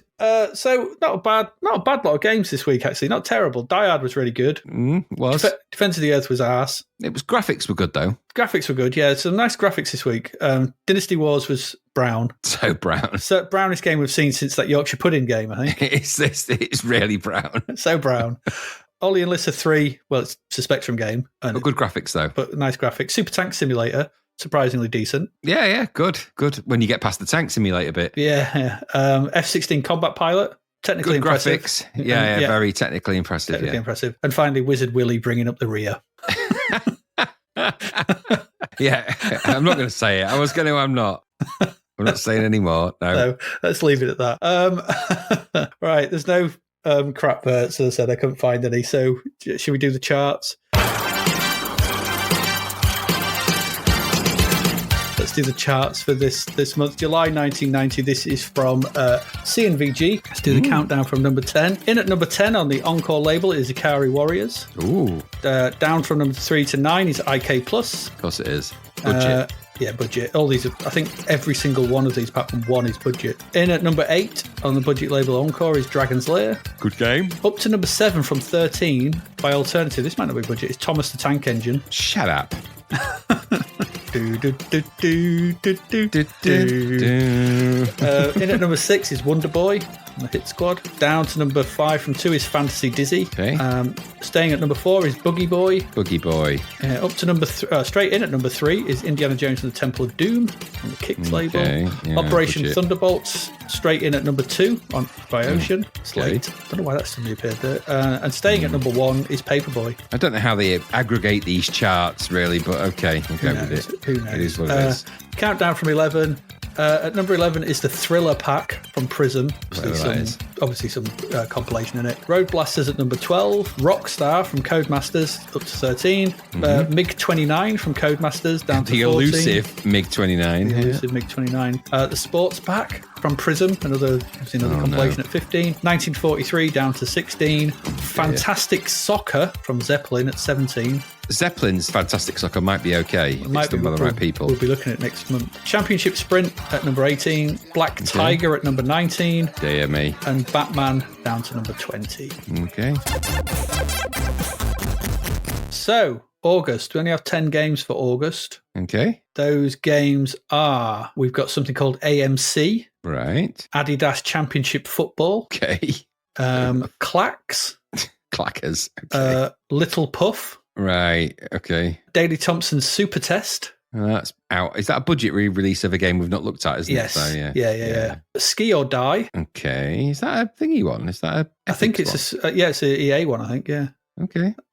Sonic Boom. Right. Fantastic Soccer, we just mentioned. Mm-hmm. Yogi's Great Escape. Oh, no. and finally something called Heavy Metal. Okay. Right. Okay. There we go. Some of those are not sounding great. No. There was one game that we had looked at previously in the budget section. It had a rename. It was called Pro Boxing Simulator, but you might remember it as being called By Fair Means or Foul. Oh, that. Okay, right. The purple BBC thing. Yeah. Forget that. That got a re-release. Change of name and a re-release. That's never a good sign. It's not. I do believe, I think that's it. There's a lot of re-releases. There's a lot of stuff next month in the budgets section that we've reviewed before, but mostly just 10 games, so 5 for the next couple of weeks. And that's it. We're done. That's all. July is done. Christmas fast approaches. Only 5 months left of the year. That's it. Of 1990. And then we'll be into more Golden Bread Bin Awards, but they're a way off yet. A few weeks yet. If you want to support the podcast, please do. And if you can afford to do that financially, you can do that over our Patreon, patreon.com/Zapped to the Past. We appreciate times difficult for a lot of people. And, if you can't, don't worry about it. But if you can, it helps out a great deal. Full price one gets you access to Discord, episodes early, advert free and that kind of thing. You can join in on our chats when we do stuff, Ask the Podcast and end of year reviews and things like that. If you want to just buy us a Ko-fi, you can do it at ko-fi.com/Zapped to the Past. If you want a Mr. Miyagi mug, you can get that. From zappedtothepast.shop. You can. Which is kind of cool. Or you can just chat, send us an email, write us a tweet or follow us on Facebook or whatever you want. It's all up to you. But any kind of stuff we really appreciate and we like that. Or if you make a podcast yourself and you're listening, give us a shout out. That would be cool. Do it. It's always nice to hear those things. And I think that's about it. I think it is. You got anything you want to add? Anyone you want to give a shout out to? Anyone you want to mention or say anything about? No. I think we've explored all the things I wanted to explore. It's been a bit of a dreary July, but there's been some interesting things in there, hasn't there? With things like Die Hard in there. There's been some good graphics as well. We've seen some nice graphic detail in there. Flash Gordon's graphics weren't bad. In the previous episode, we saw Flash some... Gordon's. I'm not calling it Defense of the Earth because it's not. No. And then some of the other graphics in the, we saw some nice graphics in a previous episode with that Blinkies game. Some of the pixel artists are still out there and they're still turning their hand in. And there's some good detailed games and it's proven it. The budget games seem to be winning the day again. But that Die Hard game, 20 quid seems pricey, but it was pretty good for a Die Hard game. It was pretty good. Yeah, I was more impressed with that than I thought I was going to be. Very surprising indeed. Yeah, absolutely. Yeah, I've not known one. I don't think. Oh, it's the Are You Game podcast. I'm listening to that. That's the Daz, the Australian lot. It's always the good. Australian Daz. The Australian Daz. It's then his mates who sort of just talk about games and stuff. I quite like listening to that. It always entertains me on a trip to work when I'm driving into work. I like just listening to them sort of chatting games and sort of subjects Classy they go on stuff. about. So yeah, it's always good. Did you say we were mentioned in a podcast recently as well? Another one. Well, I said it last time. It's the retro. I think Steve gave us a mention of the retro Asylum one, which was always good. I'll have to go and listen to that again. Actually. Yeah. It just gives us a shout out at the end of that, which is always nice. So I think that's about it. We start August. August starts. We do. Unbelievably. It won't be long before we're doing the end of the year's show for... I know. Only 1990.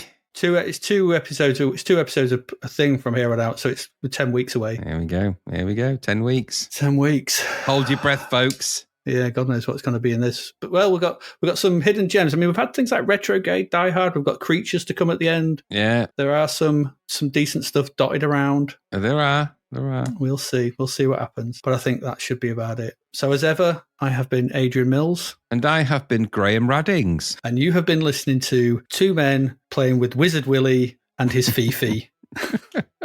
We will see you again next week. Goodbye.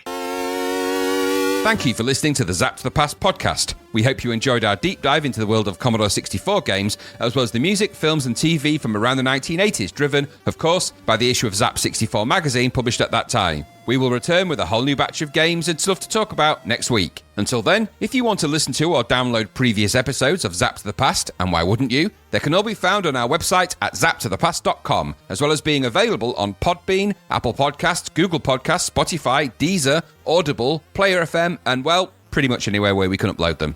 By the way, we do always love to hear from our amazing listeners, so if you'd like to contact us about anything in the podcast or beyond, you can do so by emailing us at zappedtothepast@gmail.com. We're also active on Twitter under @ZapTother, as well as Facebook, Instagram, and most social media platforms. Just search for Zapped to the Past and you'll find us. Oh, and if you like the podcast and what we're doing, please do like, share, review, rate us. It really helps. Something, apparently. The Zapped to the Past podcast is written and produced by Adrian Mills and Graham Raddings, and recorded at Flaky Bits 2.0 Studio. All opinions expressed are those of the writers, and while we indeed love Zapped 64 magazine, the Zapped to the Past podcast is not affiliated with it in any way. Stay safe, see you next time, and remember, we play these games so you don't have to.